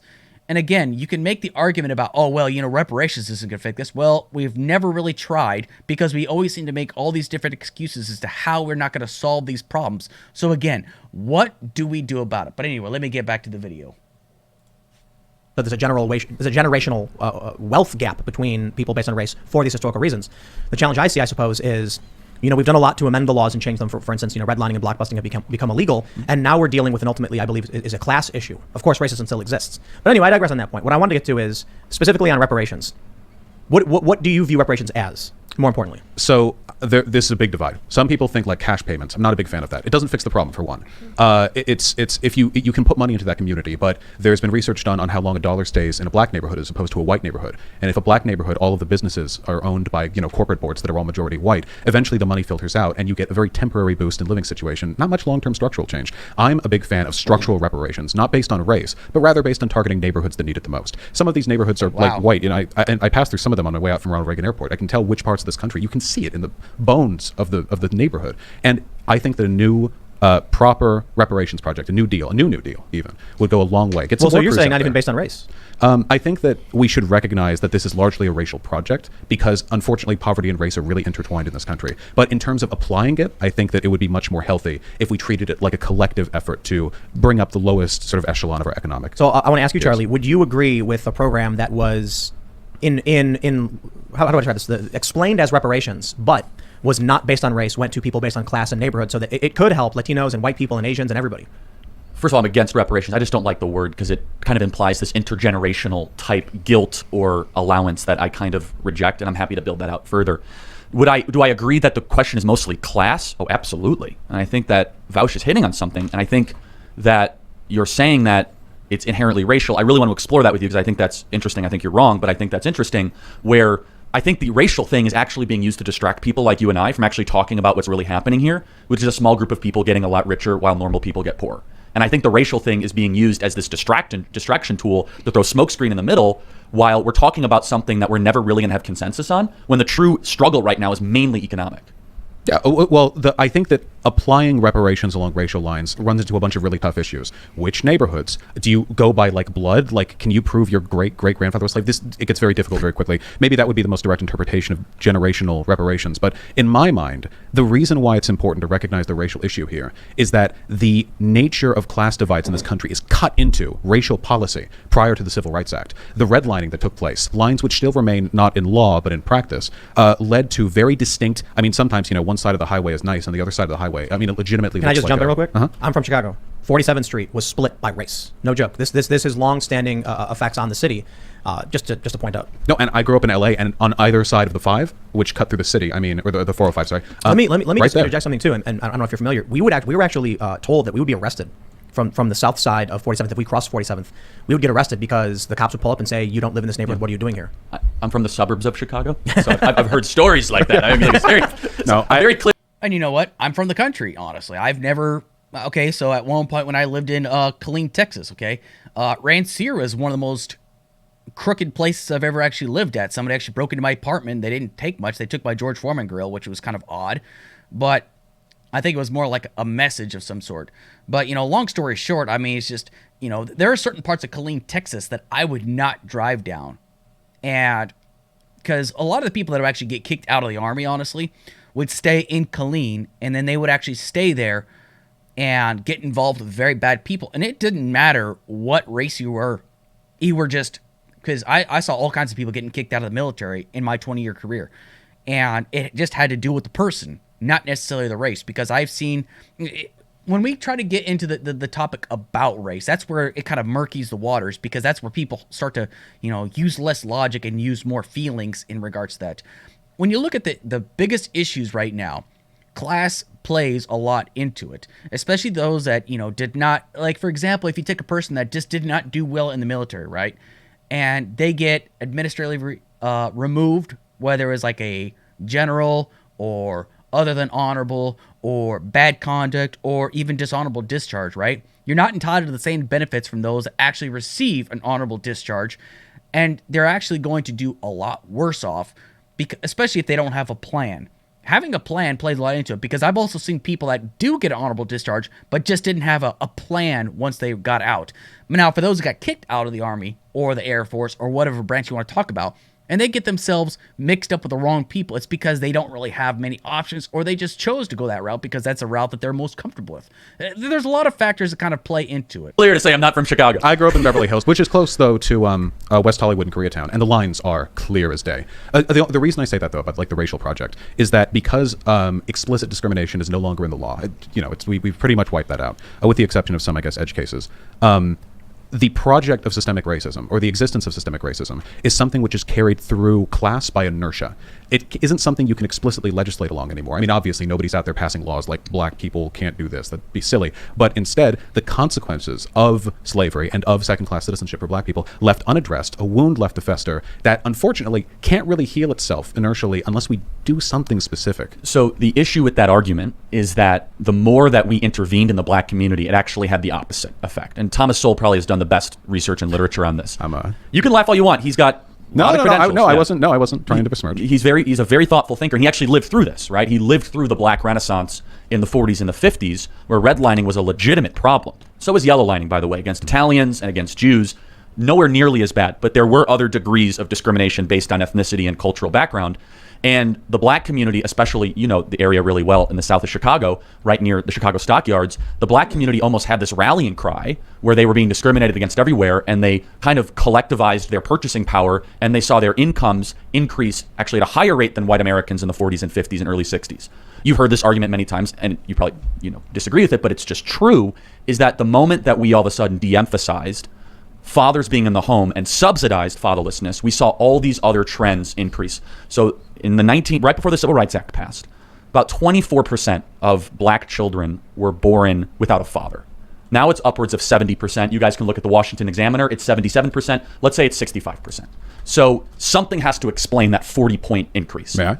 Yeah, just let me finish. Oh, sure. Yeah, and it's not necessarily that America got more racist. It could be the cocaine thing, which, is a common issue. It could be, operations of all these things. But a 40-point increase, I would point to a culture of fatherlessness, really bad government-run public schools, and then subsidizing behavior that isn't good. So, eventually tell a true and patriotic story where you have people graduating that are thankful and have gratitude. That's the purpose of education when it comes through. Gratitude is not the purpose of education. Well, I think gratitude's a moral necessity. No, you should be grateful for the people in your life, but I will never be grateful to the state. I'm not that much of a collectivist. Well, not a state. Are you not thankful that you live in America? I'm thankful of the things that make my life easier. I was born white to well-off parents, and today I enjoy many of the benefits of having really responsible and attentive parents. Are you thankful you have constitutional rights that are protected by government, given to you by God? But do you know how those constitutional rights came about? They were fought for by whiny bitches like me who were never satisfied with what they were already given. They were granted by God, protected in the Constitution. They were fought for by whiny, same as the 14th and 15th Amendments, everything that's come since. We fought for them, and it is discontentedness that leads us to fight. I'm thankful for their efforts, as am I. There's some gratitude. Sure, I'm grateful to them. But patriotism, I'm grateful to what people in America do. But America's a concept. It's been used to do a lot of good and a lot of harm. It's a home. Well, a home can be in the broadest sense, but I know what my home is. I know where my family lives, and I'm loyal to them. When it comes to this country, though, this is a political and economic bloc, and I have only one concern, and it's that the people in this country live the best lives possible. Also outside the country, but I live here. This is my backyard. And when I want people graduating, from high school, I don't want them to feel this sense of contentedness. Contentedness is the death of activism for all that's good. And activists have always been, you're an activist in your own way, as am I, have always been the forerunners for good. They've done a lot of damage too. Sure, they have, but we make the world move. And I want to get kids interested in the flaws in this country because that teaches them to grow up and care about them so hard they fix them. This is a great piece of disagreement. We have clarity, not agreement, which is obviously what we want. Okay, so there's a reason why I don't like that. I don't care that Charlie Kirk is against this idea, but as a matter of fact, activism is actually what brought us the civil rights movement. Activism is what gave us the 19th Amendment, which gave the rights for women to vote. Activism is what guaranteed LGBTQ rights, honestly. I mean, he can make this argument all day long like how he doesn't like activism, but yet he's an activist of his own accord. He doesn't want people to get the vaccine. He doesn't want there to be mandates. Well, guess what? Activism is also what gave people civil rights that they can fight for to this day. Now, you can make the argument that there are some activists out there that do bad things. Like you could say Antifa has done some bad things by tearing up entire neighborhoods. There's also been bad actors involved that has actually created the problems that we still have to this day. I mean, you've got right-wing extremists, you've got left-wing extremists that promote activism of one's any way, shape, or form. Those people do exist. But activism is what brought us to where we are today. Activism is what brought the abolishment of slavery. It's not just because our elected officials thought it was time to get rid of it, but it's because people in the country thought it was time to end slavery. I mean, yeah, we already talked about the fact that like 9 out of the 13 colonies already abolished slavery, but slavery was still an issue. That's why one of the reasons why the Civil War took place was to fight against slavery, where owning people in general was just bad. So activism can be a good thing. It's all about like the message, you could honestly say. But he can complain about activism all he wants to, but he's an activist in his own right. He's active against things that even I stand for, honestly. Where I think that we should try to be developing and graduating kids with strong character that want to appreciate and protect a country, and to try to be active against forces that wish to deconstruct it.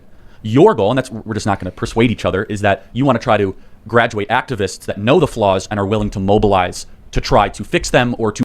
The first step in solving a problem is identifying that there is one, though. That's what he does not understand. If there is a problem, the first step in solving the problem is identifying the problem. If you're not willing to identify the problem, then how the hell are you going to solve it? That's what he does not understand, honestly. You have to be willing to fix the problem by identifying what the problem is. And even that, sometimes that takes a little bit of self-reflection, honestly. And that's something that Charlie just does not get.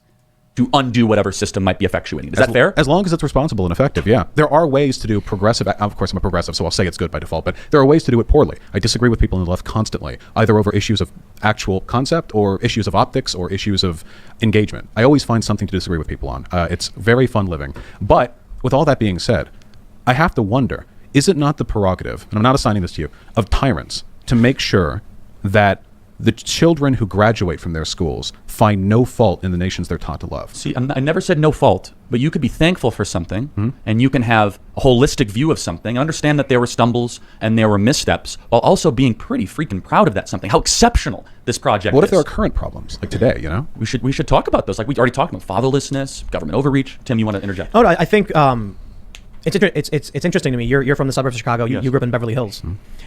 Somebody commented, I think it was on Twitter, they said that when they went to school, they weren't taught about Black Wall Street or the Tulsa bombings and things like that. Yep. And that's proof, or that shows that our schools are not teaching. And I was like, I was taught all those things. So in was I. Chicago. Yeah, we were taught about the Trail of Tears. We were taught about westward expansion. We were taught... I was not taught those things. There's a lot. I was taught to like Christopher Columbus. I was told that the Native Americans and the Pilgrims got along swimmingly. I was taught a lot about things that aren't so today, honestly. I mean, granted, I graduated from high school 20 years ago, but there's a lot of stuff in the curriculum that I was taught that is actually inaccurate to this day. I mean, the only things that you can honestly say that are set in stone is like mathematics. That's about it. I mean, mathematics has been around since like the Mayans, the Greeks, and whatnot. But when it comes down to history, history has been washed over, where there are certain parts of history that we kind of tend to ignore. Like, for example, here's an example of something that I taught, and I brought this up during my panel about educational curriculum. When my wife and I visited Andersonville, I found out that I thought that was like the only prison camp that the Confederates had, because that's all I was taught in school. Come to find out that there was 3 prison camps that Union soldiers kept Confederate prisoners in. One of them was actually in Chicago, Illinois. It was called Camp Douglas. Now, this place, that like the Union soldiers would actually charge admission for people to throw rotten food, to throw rocks, to spit on these prisoners. I mean, this is parts of history that we're just not taught about. I knew nothing about this, and I think it's necessary to learn about these things, because that's what history is supposed to do. Teach us everything about our history. You may not be able to cover all of it, but you actually have to make sure that when they leave school, they are well known and well versed on the history of their country. There are people out there in this country that have no freaking idea about the history of their own country because they've been taught such a whitewashed version of it. Taught about the violation of treaties. I was taught a lot as well. Yeah, we were taught a lot about that. When we learn history, what we're really learning is a story. I think it's called historiography. Obviously, when we're just looking at the facts of history, I mean, what is it, data and sheets, wrote transcriptions of things people have said. Nobody teaches that. You teach the story. And the story we've told for a long time has bowled over a lot of problems I think we should work to fix. Do we want people to be thankful? Sure. I don't want to... So we agree on that. Good. I don't want to stop teaching kids that there are undeniable things they should be happy for. For example, every day that I worked before I was a YouTuber, I thanked union activists back during the turn of the 20th century who gave us the 5-day work week, the 40-hour work week, who ensured that we had proper standards for lunch breaks and what have you in this. And they fought and they were whiny, and I'm sure a lot of them had really bad ideas besides the worker activism. But we all benefited from that. Do you ever think that as an activist, as a progressive, a libertarian socialist, is there ever a point where the activism actually does much more harm than good, and the preservation of what already exists actually should be desirable? I would say that's the case with black separatists. There are some people in this country, not all of them are black, of course, but who believe that the racial problems between white and black Americans are irreparable, and that the best solution would be for black Americans to leave, or at the very least to form separate enclaves within this And that's country. nothing new, just so you know. I don't think no, that's it's very old. I think that's. I don't think that's what. But the problem with Charlie Kirk, though, is he doesn't want to change anything. He wants everything to stay exactly the same. That's his problem. Because he's unwilling to take the big look at what the problems might be in this country. He's focusing on, like, you know, a lack of fathers in the household, which is a problem. But he's not willing to dive deeper as to how it came to that point. Has he even addressed that? I have no idea. So we'll see. What Charlie asked. He asked you if there. Do you want to rephrase? Yeah, so... Oh, sorry if I misunderstood. Well, you were in the general area, but I guess the question is a heavy emphasis on activism for activism's sake, mobilizing for grievances. What if actually what we have as a constitutional order is actually pretty awesome? Let me ask. Do you think there are things worth that systems in place in the United States that are worth defending? That's a better way to word it. Yes. Do you believe that there are systems in place in the United States that we should defend and preserve? Yeah, for sure. I mean, there are ideas. For example, the concept of democracy, the concept of fair representation, the idea that anybody could have a chance if they make it here. These are ideas that I think are almost sacrosanct. I mean, I think they're almost existentially worthwhile. Now, to what extent does this country live up to those promises? In some ways, it does so better than most other countries. Sometimes any other country. In other ways, it could do better. Income mobility here, which is the measure for how effectively this country manages its meritocratic systems, you know, is higher in some European countries than it is here. The idea remains valuable to me, but I can't help but think maybe we could make it better. If making it better entails some highly destructive process that involves tearing down everything we've ever known and such, then, I mean, eventually you have to do a risk-reward benefit, right? So what I'm trying to caution you about is that the people pushing CRT or wokeism, they don't have the same sort of nuance that you do. These are revolutionaries that want to tear down the system. But I am as well. I just think that everything has its time. You just had kind of a little bit more of a moderated answer. But how often do actual critical race theorists come on, like, all of the talk show circuits that end up? I mean, we've had some. I mean, Joy Reid advocated for it, but the actual scholars. They're running Lockheed Martin, Northrop Grumman. They're running the United States military. They're running What? No, they're not. They're assigning these ideas. Again, wokeism. No. Let's No, use you that. mean no. With Robin DiAngelo and the federal White fragility. Training. Right. I'm not a big fan of her, largely because I think her language incites a lot of negative discourse. I think that it's bad for publication. Maybe good in an So academic not setting. good to teach generals that. Like for some random people at like a business? Absolutely not. No. No, The big- generals in the military. Oh, yeah, sure, no. Because that's what's happening. Well, the big problem that I have, but keep in mind, that's not wokeists running these things. What happens is this, and put pretty simply, the majority of Americans broadly are progressive on these issues. Support BLM, all these sort of broad cultural markers. So corporations and other large entities think, we need to avoid a cancellation, we need to appeal to the business interests of this country, we need to do something to ingratiate ourselves to the majority opinion. So oftentimes, and they've done this for decades, by the way, is they find some consultants, they pay them $300,000 Like Robin DiAngelo. Like Robin DiAngelo, to come on over there. And Robin DiAngelo's job, first and foremost, is to convince everyone who hires her that she was worth that money. So is she going to come over there and write like a PowerPoint like, don't be racist, like, come on, you know, be cool? No, she has to go all out. And what you get are these cringy, like the Coca-Cola PowerPoint, where you get, look, some of the things there are defensible. Does systemic racism exist? Sure. Should we be aware of the concept of like implicit bias? Yeah, fine. That's good. That's just normal human things, I think. But some of the language in there really made it seem like she wanted white people to feel a little bit bad. And I don't want white people to feel bad. I don't want anyone to feel guilty over who they are. What percentage of this country do you think supports Black Lives Matter? Well, I know that at its peak after George No Floyd's idea. murder, it was something like 71%. I think since then it's trended downwards. Is it gone below 50? Yes. And, wow. well, it depends on where you go. I use Civics. They have 237,458 responses from April 1st, 2018 to August 2nd, 2021. I think they do a pretty good job, but there's always, I know, a challenge with polls and whether they, their system. The peak support was 53% after the death of George Floyd. And opposition actually declined fairly steadily. There was no major spike in opposition. There was a major spike in support after the death of George Floyd. However, there was a rapid escalation of opposition. According to Civics, current support for Black Lives Matter is 45% and opposition is 42%. Those numbers are really different from us. I might have looked at Pew Research. I couldn't tell about the methodology, which is more valid. Well, and of it's course. actually, CRT, the filler word, is very unpopular. So I would look at it differently. I think these corporations have been infiltrated by highly motivated activists, which you said the education system, the goal should be to create activists that have really bad ideas. And I think they're putting America on a trajectory that I think you are even concerned about. Because you said that there are some sacrosanct ideas, right? the sacrosanct ideas are general fair representation. Wokeism does not believe in that. Well, no, that's not true. I would say, I mean, I don't know what you mean by wokeism, but I think that there are plenty of progressives. You defined it, which is that kind of idea of judging people based on skin color, discrimination. I would say that what I've advocated for represents the supermajority of progressive opinions, and what we're largely seeing is a couple of really bad examples being brought to the limelight because they're most objectionable. Sure. To be fair, though, I mean, you might have these very, very well thought out views of things. You could say, "Oh, that's indefensible. Of course, I want to be unreasonable." But when you get Mark Milley coming out and talking about white rage, I thought his speech was lovely. It reminded me of those old Chinese philosopher generals. But you have people quitting the military over this stuff because they feel like they're. I've actually spoken with people who retired because they've been discriminated against on racial lines they don't like. And one guy I met said he was planning a lifelong career in the military and immediately got out because they implemented these policies of like white racial trainings. No, I call bullshit on that. Okay. Tim Poole, I want you to hit me up and I want us to have this conversation, okay?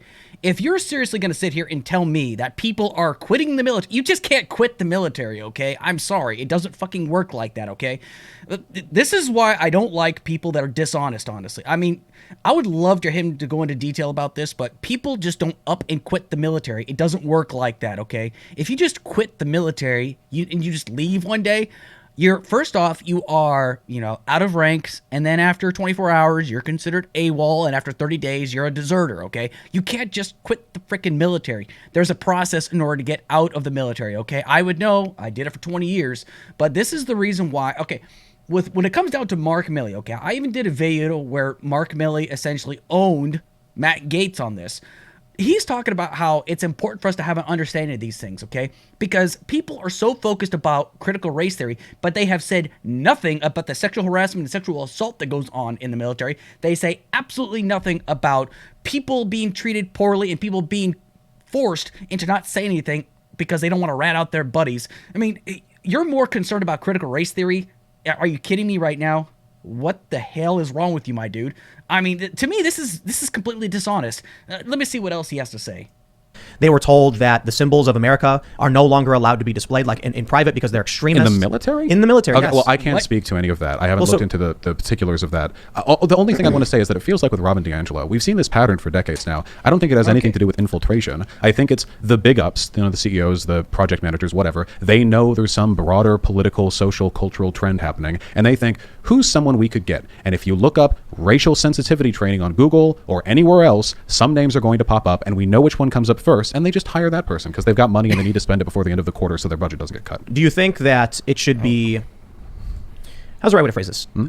If a corporation were to tell, say, white employees that they had inherent characteristics based on their race, or that they should undergo some kind of course or class based on their race, should businesses be allowed to do that? You mean legally or like morally? Both?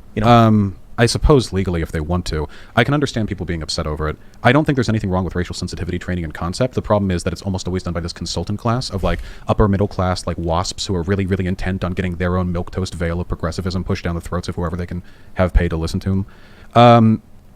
If it's a good course, everyone should be able to hear it. Wouldn't that violate the Civil Rights Act, though? It might. I guess that I would defer entirely to law. If it turns out to be unconstitutional, then he had it. I just want to say, though, that while we are fixating on bad behaviors here, and there's nothing wrong with that, I do maintain my insistence that I think the vast majority of progressives would agree with what I have to say. Though, keep in mind, there are always going to be a mix of good and bad ideas with good social movements. Even the Civil Rights Act, or the Civil Rights Movement, which we all know and love today, can't deny it.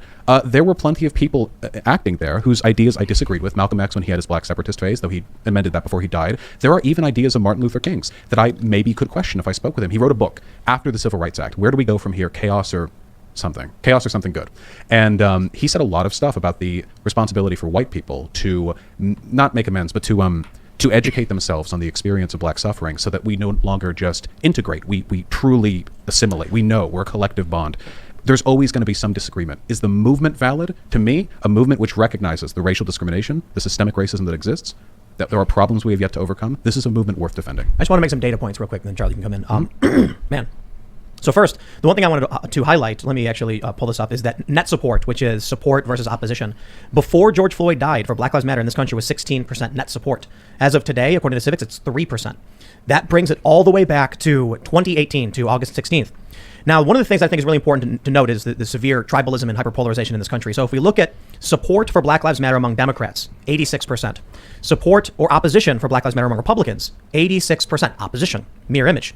You take a look at independents. We're more alike than we may think, huh? Right. You take a look at the independents, though, people who don't align, and I would say, what is the date around May 1st? There was an inversion, and now the majority of independents oppose Black Lives Matter, 44% to 39%. That's not surprising to me, given that there's been very little in the way of optical. I'm sorry, you haven't spoken in a while. I apologize. No, I just wanted to make those data points just to clarify some things. I wanted this to be more of a discussion than a debate, so I think it's actually really helpful. Are you concerned when certain judges or people running for DA say that accommodations on sentencing should be made on race? Does that bother you? Who said that? I've never heard that before. Well, people in law schools have been saying it. I mean, students have always Kim been. Fox in Chicago has heavily implied that communities of color need to be accommodated for in sentencing. And they've all but done this by just getting rid of the bail laws that we've seen altogether, Well, right? I think- Decriminalizing shoplifting, all that, please. Oh, I'm totally okay with that. We Okay. lock way too many people up, just flat out. That's not So even... like murder out the next day. No, not murder. You said that's- shoplifting. Well, I'm just saying, just the bail reform laws in New Mexico and California have been a disaster. Well, Go I ahead. can't speak to... Oh, sorry. Here's actually a really great point. It's a tough one for me. I agree. I think we lock way too many people up. I err on the side of liberty, innocent until proven guilty. To take a working class individual who is accused of shoplifting before he's even been proven of guilt, lock him up for several months, he loses his job. However, what do we see in San Francisco?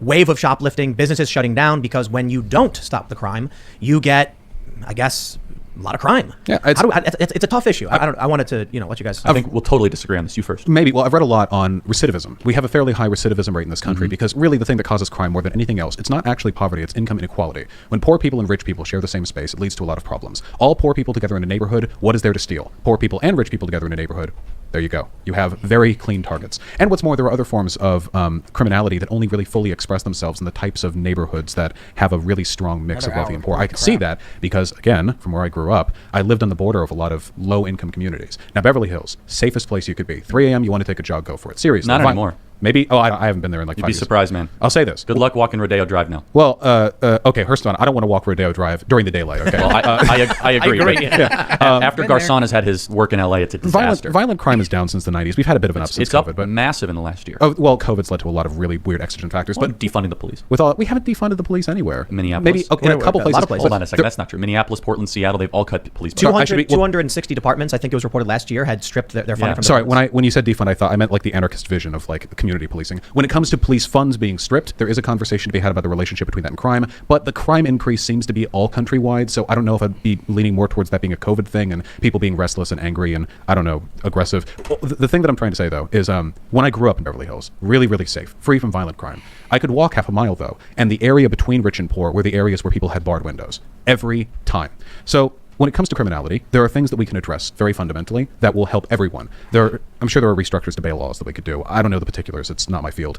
I've also read stuff in recidivism. Apparently, murder actually has a very low default recidivist rate because usually it's done under a very specific set of heated conditions that don't actually speak to a person's character, which makes you wonder a lot about like moral worth and what really drives a person to do that sort of thing. I think it's something we should look at critically, though I don't have any really strong database documents. The last thing I want to say, because it's the first point that you brought up, is racial responses to the criminal justice system. Yeah, I didn't forget. I'm actually going to triple down on this one, okay? Not only do I think that we should aggressively look at the ways our sentencing laws affect and discriminate between black and white people and Hispanic nation, I think we should do the same between men and women. Because as much as black people are shafted by the criminal justice system, men are even more. If you take a look at the disproportionate rates of sentencing, relative levels of implicit bias in the jury, women get off with way more than men Vaush do. MRA Yeah. confirmed. Way more. So, I mean, maybe it's something we can all agree on. We're guys, I think. Well, so the issue though is that when you remove race, it's just a matter of income or wealth. For example, if LeBron James goes in front of a jury, he's gonna have the best lawyers. And obviously that's an extreme example, right? But O.J. Simpson had an all-star team, and so the problem is that Obama. He would also have good lawyers. O.J. Simpson. Oh yeah, no, sorry. I was gonna say, you didn't have Obama as a lawyer. No, no. Well, let me It's say- Kardashian and Dershowitz.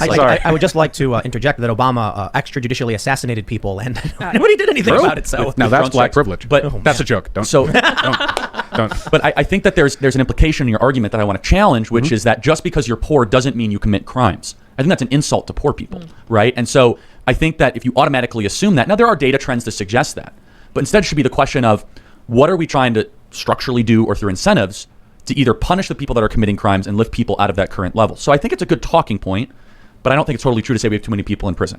I think we have the wrong people in prison. Let me tell you why really quick. We have more than like any other talk country. about No, some of let me tell you why. Per capita, The that's average accurate. rapist serves 4 years in prison, and they're very likely to rape again. totally different than Hey, murder. look, if you want funding that goes to police departments to go towards actually looking at the rape kits that they take rather than well stuffing over them to a bin, 250,000 untested rape kits in the tri-state area in New York City. 250,000, right? So our criminal justice system, you could say it had nefarious intentions. I'll be neutral on that. Was very heavy on drugs, obviously in the 80s and 90s. But generally, though, you cited the number. You said violent crime's been down since the 90s. Why do you think that is? It's because we were tough on crime in the 80s, and we had a massive campaign against it, and we had the most peaceful decade in American history. well, there were a few. But wasn't Charlie Kirk also a huge advocate against Joe Biden because he actually wanted the crimes bill? I mean, I don't know. Maybe. I mean, let's get one thing straight. I mean, everybody likes to complain about the 94 crimes bill, even though that actually got a lot of people locked up. But yet then people are going to say nothing about when Rudy Giuliani actually did this complete sweeping campaign of stop and frisk, even people that were completely suspect just because of the color of their skin and whatnot. I mean, this is exactly what I'm talking about. If we are worried about people being falsely accused of a crime that they did not commit and spending time in jail, that just means we need to fix the criminal justice system as a whole. Now, how do you fix the criminal justice system, right? Well, first off, I say you should get rid of private prisons, okay? Because private prison industries actually don't help out our country whatsoever. You can also put more funding into actually making sure that people are treated with dignity and respect. Now, there's a lot that can kind of go into, but this is a whole different topic here. You could also talk about how you're going to address the gang activity that goes on in some prisons. You can also look into the rehabilitative state of rehabilitating prisoners that actually will not offend again. I mean, there's not enough emphasis into that. And instead, they're just kind of sent back into the world only to find themselves doing a life of crime as well. I mean, if we're going to talk about the criminal justice system, let's talk about the criminal justice system. How do we fix that? But that's kind of a lengthy topic that I'm not really going to get into right now. Few factors. The viability of broken windows policing has been challenged substantially, but there are admittedly some benefits. The argument that I would make is that what you're really doing is you're forestalling the problem.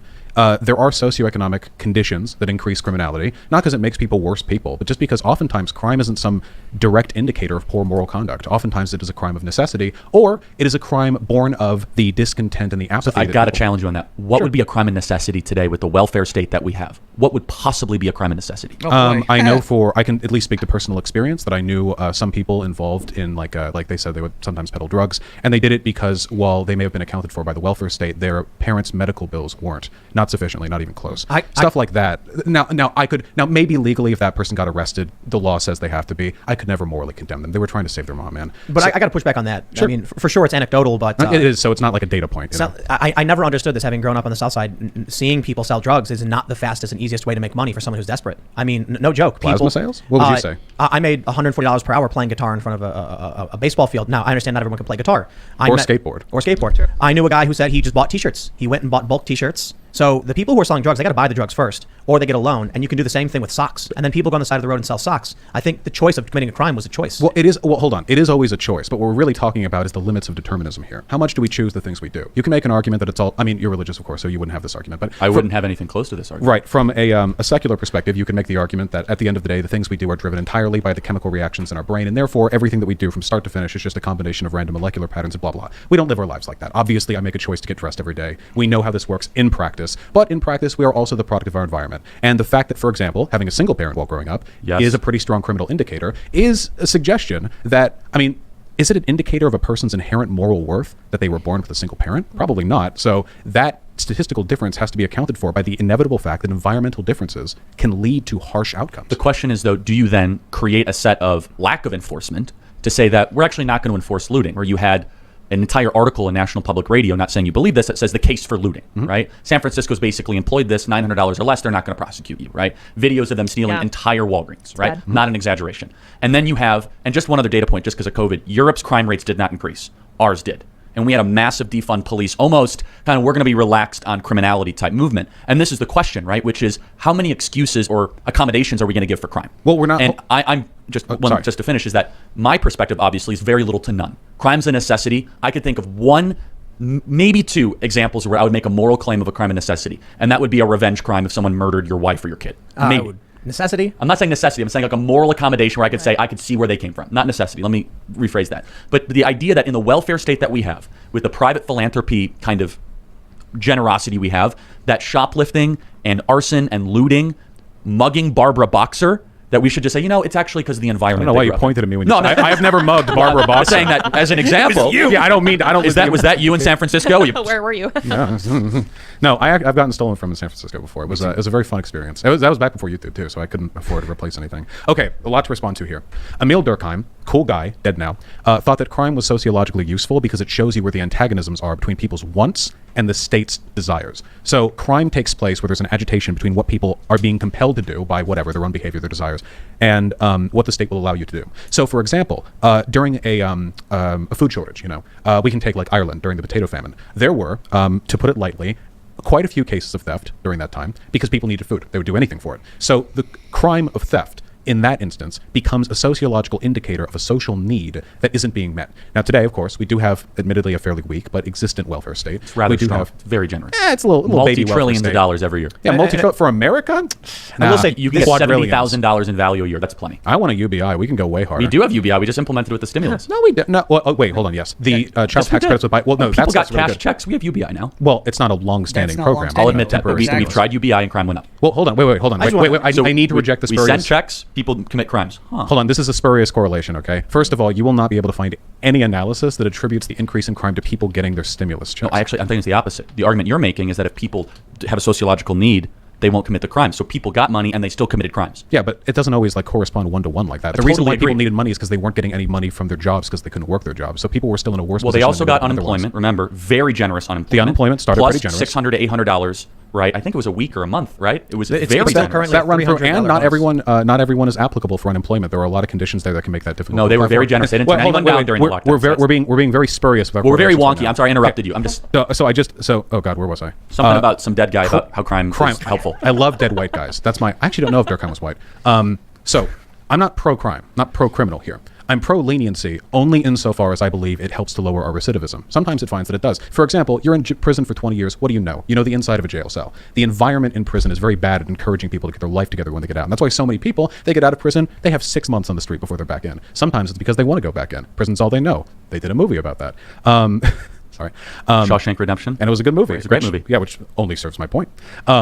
But with regards to being lax on crime or whatever, there are a couple of things I think we should all agree to. Okay, first of all, well, maybe we wouldn't. Drugs is bad. We need to stop locking people up for weed, just flat out. I think that drugs in general should be treated like a medical issue. Portugal did that; they decriminalized all drugs. So There's conflicting data on Portugal, but fine. it's pretty promising. So you take like heroin. Nobody wants to be on heroin, okay? If you're on heroin, in the fleeting moments you have in between your little sessions, you know something's up. So you treat that like a medical issue. Say, hey, we have government offices. You want to come by? That helps. Far fewer overdose deaths. And those people, they go ahead, they become socially productive. Bam. No crime. They contribute to the economy. It just works better than locking them up. I wanted to say something you mentioned with UBI, you mentioned with the unemployment, the stimulus. First of all, we've actually had a really hard time hiring for specific work, like labor stuff, because nobody wants to work. And no joke, I've been having conversations like every other day, like, can we find some people? And it's like, we can't find anybody. We got signs up and down all throughout the area where it's like, come in, open interviews. So many. We had over 800 flights canceled due to staffing shortages. And now we're facing fuel shortages because of the trucker shortage. We're looking at this this unemployment stimulus thing where they're doing the $300 bonus. Now they're doing the child tax credit, which won't be for everybody. Mm-hmm. And we're seeing a correlation with massive job openings and people not taking these jobs. I think it's phenomenal. Finally, the bargaining power is in the hands of the workers more so. But it's broken. Like the flights are shutting down. Nobody wants the jobs, even when they do increase the salaries. So it's true, the flights are an issue. But here's what they don't tell you in the news briefs. So stock buybacks, something that many companies now do because of their decriminalization. The airline companies have spent an anomalous amount of their profits each year on stock buybacks to enrich their CEOs and shareholders, rather than on hiring more pilots. It seems the issue here is this is a simple supply-demand issue. People need to raise their wages. You see these news stories from time to time where it's like, I raised my wage to 50. Which is why I'm trying to talk about this in my federal minimum wage panel that I'm hosting this Saturday, actually. Why is it that people aren't going back to work right now? It's such an under-discussed issue, honestly. Why is it that so few people are going back to the workforce? I'm going back into the workforce because, first off, I want to make sure that my wife and I are comfortable, living comfortably, and not just skating by on my pension and my VA disability ratings. I want to continue to work because I like working, honestly. Yes, I enjoy my time off. Yes, I love playing video games. Yes, I love being on panels and stuff like that. But honestly, I need to be a productive member of society. That's why I'm going into the trucking industry. That's why I went and got a CDL, because you can drive around up and down a highway and you'll drive by hundreds of semi-trucks. Why? Because the semi-trucking industry is what keeps America running, honestly. It's what keeps America functioning. The trucking industry is probably one of the most important industries in the country. And not everybody can be a trucker. There's actually a class you have to go through in order to become a licensed CDL driver. Now, should there be more truckers? Absolutely. However, there's a lot of crappy jobs out there, but somebody's got to do them, all right? But now, just because somebody has to do them, people also need to be paid a wage that they can not just live off of, but that they can live comfortably on. Now, this is a topic that I'm going to talk about, so I'm not going to go any further into it, and I'm pretty sure they're going to explain a little bit more here in a second.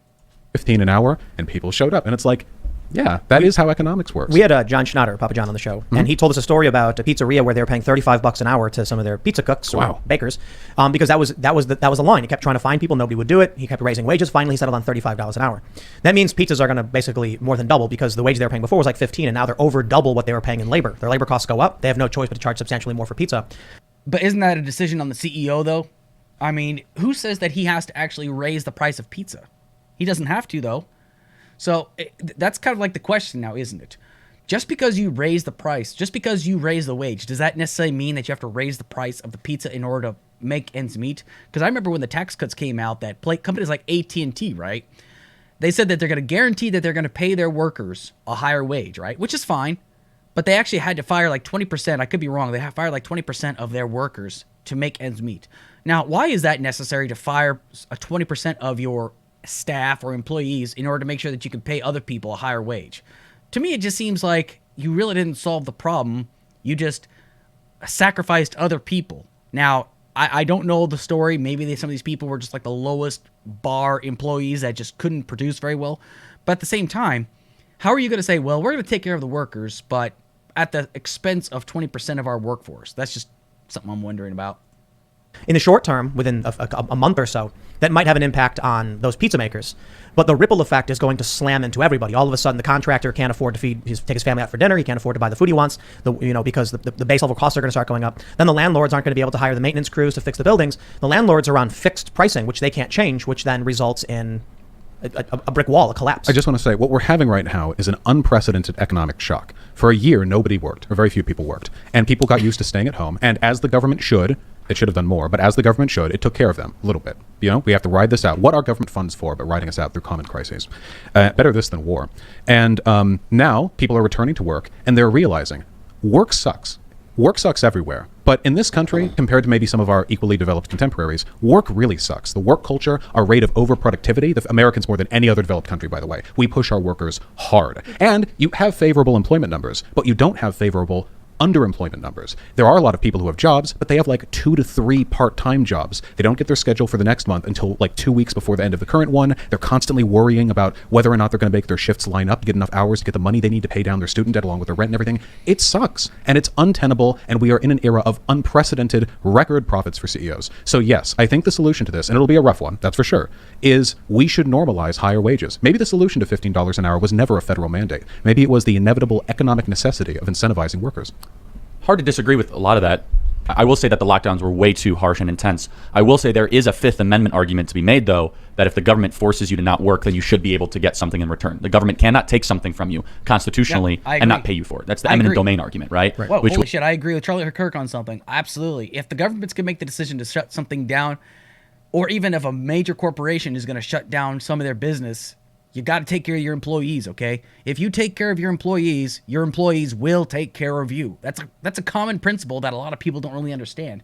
And people can argue with me all they want to, but honestly, when you hire people, when you have people in your charge, you are responsible for them, okay? This is something that is like a basic tenet about leadership. That's why there's a difference between a leader and a boss, okay? A boss just oversees everything but doesn't really, really give a shit about the workers or their employees or their staff, however you want to word it. We'll just say workers. It's not using common communist Marxist talking points. Just call them workers, But if we're just going to focus on, well, you can't come to work, but unfortunately I can't pay you, right? So what's the incentive of having them come back just because, for old time's sake? people aren't that sentimental. People are very more sentimental to taking care of themselves and taking care of their families. And this is some of the things that people really don't understand. Was one of the best arguments for the stimulus package. I just think the lockdowns were far too severe and far too intense and really infringed on people's liberties and abilities to be able to take risks. I want to go a different direction. I just want to ask you a question. It's just more kind of about human nature. Do you think human beings are naturally good or naturally bad as human nature? Tabula rasa. I really think we are. Blank slate. Maybe there's some inclination. We're hardwired to be social. I know that. We're also, at least to some extent, hardwired to be self-serving. The best society merges those two. The best interest for you is the best interest for everyone. The social contract from now until we die. Locke's, Rousseau's, or Hobbes? Which social contract? I guess I would just say the ubiquitous philosophical term more so than well, because they all wrote on those terms, right? And they totally disagreed. They all thought different things of humans. They all thought Hobbes had a very dark view. Rousseau very positive. Locke was more neutral. Socialists tend to think that human beings are fundamentally positive, but I reject that. That's why I'm curious, because you see way too cynical for that. Well, the implicit suggestion to that, to me, is that socialists think their system would only work if everyone was nice, and I don't believe that. I think that the best economic systems will work when everyone is an absolute POS, just a dirty, horrible human being, and very you can Hobbesian incentivize them. Well, but it should. Maybe humans are amazing, but the best systems should survive human greed. I want to ask you a very... Well, look back to Theodore Roosevelt. Theodore Roosevelt was one of the very, very first people that talked about if you don't take care of your workers, if you don't take care of your employees, if you keep them in piss poor conditions and don't pay them a good wage, you're not a good manager. He was very specific about things like that. And we're talking about Theodore Roosevelt. Theodore Roosevelt, who was born into an affluent family, he understood that if you don't take care of the workers, if you don't take care of the people, if you don't take care of those that serve you, then how can you call yourself a good manager, a good boss, a good leader, however you want to word it? I mean, this is it's common sense. Yes, we are creatures that are social. We are completely social in every aspect. However, there has to be an incentive to come back to work. Why should I? Okay, I keep talking about myself because, I'm just an average Joe, right? The reason why I picked the trucking industry I did is because they offered good packages. They offered they offered to train me. They're going to pay for my travel. They're going to pay for my meals. They're going to pay for my stay at my hotel. They're going to pay me to learn how to drive their trucks. I mean, and plus they said, we'll guarantee you home for the weekends. We'll guarantee you this. We'll guarantee you that. It's in writing. And if they go back against that, I can quit that job at any time if I want to. But of course, I haven't started yet. So therefore, I'm not going to quit it. But it's appealing matters to that is what drove me, no pun intended, to work for this company. Now, this is something we need to kind of understand here. Not every company is going to operate like this. Not every company is going to be guaranteed to operate like this. But this is why people need to do their research when it comes down to learning about the company that they eventually want to work for, and not just pick a company just because it's the first one. Do your research on the company that makes you want to come back there. I feel that you will get more out of an employee if you look upon this person as the individual, as a person, and not as a number. If you just treat your employees like a number and don't really care about them, what's going to make them want to come back to work? Why? Just because they need to take care of their families? People should feel good about coming to the place of business. And now, if you have an Amazon warehouse in Atlanta, Georgia, or something like that, and they're happy about going to work there, and they keep wanting to come back to work, great. That is fantastic. But then if you got another Amazon warehouse in Bessemer, Alabama, they don't want to go back to work because of the piss poor working conditions. They're not going to want to come back there, but they have to. You should want to go to work, not have to go to work. All right, and that's kind of like where being a boss, being a leader, what have you, it really plays a lot into it. And that's why whenever people complain about capitalism, the evil capitalist society, we should be more focused upon the corrupt people, because there are corrupt socialists, there are corrupt communists, there are corrupt capitalists, there are corrupt market socialists, there are corrupt... Corruption is human nature. It's just knowing the difference between being a good person and a bad person, a good manager and a bad manager. That's what makes you an effective business, okay? There are great business owners out there, and there are terrible business owners out there. Great business managers and terrible business managers. And this is what people need to come down to an understanding with. Simple and general question. Uh-oh. Those are the worst ones to answer. It is. Do you think some people are better than other people? Yeah. Can I add a bit of nuance to that answer? Answer however you want. I think that some people have been developed to be more moral and of better character. Oh no, okay. Yeah. I didn't mean moral. Just better, like they're taller. That's it. Oh, But I think your interpretation of the question is part of the answer. by any metric, there will always be people who are better than others. Yes. Always, perhaps by some combination Facts. of environment and genetics. I just hope that we can all ride along beside each other. Yeah, I mean, this industry right now, being a streamer right now. Being a streamer, you're going to have people that like you and you're going to have people that hate you, okay? Right now, as I'm recording this, I've got a very small platform, okay? It may or may not take off. That's fine. I do this because I enjoy it. Does this mean I'm going to be successful? I don't know.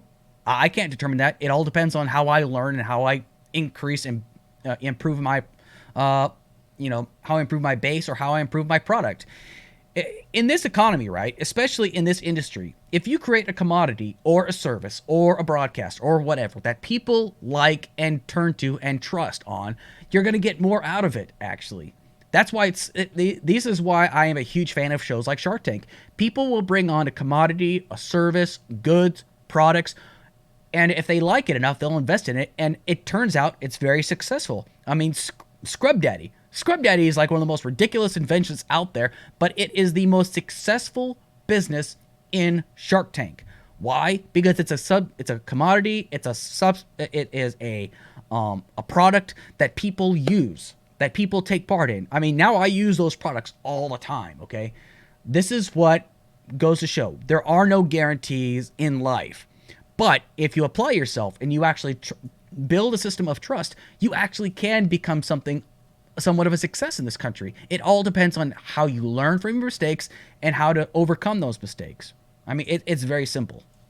I agree. I think, I mentioned this before the show. If you were to ask anybody on the left or the right, what did you want? It'd be like for everyone to prosper, for people to be successful, to pull people out of poverty, things like that. I guess the issue is disagreeing on how we get there.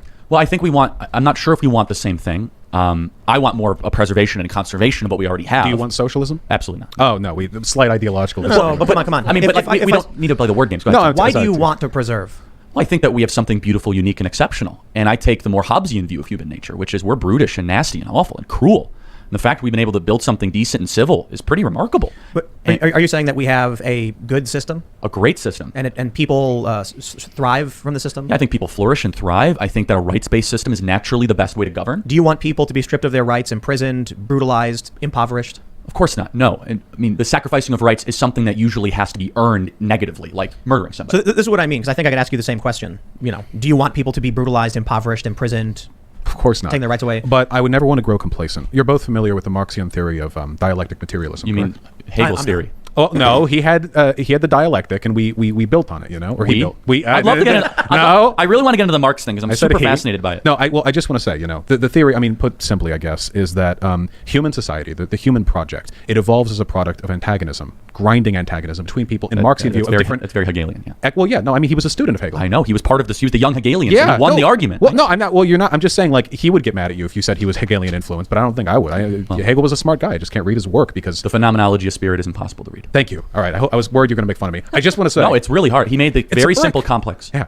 We agree on something. I just want to say. Sorry. I just want to. The project of humans moving forward, I think that antagonism fuels it, but in the best way. Not antagonism like war, but antagonism in the sense that we look at our ideas, our values, and we challenge them. So I just want to say something we disagree on. I don't think humanity's a project. Do you think we're headed towards something better than what we have today? It kind of is. Probably not. Oh. I think that we're probably engaging in the second law of thermodynamics currently, that we're untangling. We're going to chaos, not order. See, to me, this is the thing, and I'm not... That's very much a Jordan Peterson school of thought, honestly. We're going towards chaos and not order. Well, order is actually from chaos. That's usually how it starts, though. Because it kind of goes like back in the Jordan Peterson school of thought. Like, for example, if you want order, first off, you have to address the chaos, which, what did I say earlier? In order to identify a problem in order to solve a problem is to first identify that there is a problem, which is where chaos kind of comes into place. Order just does not come from clean, and it does not come from, everything is fine and dandy. Order comes from chaos. Now, chaos has been a part of history of the world. It doesn't matter what it is. If you want to go back to Locke talking about how natural and state law, however you want to put it, where natural law is what will override, and whoever wins in natural law will essentially write the state's law, essentially. That's kind of what I gather from everything.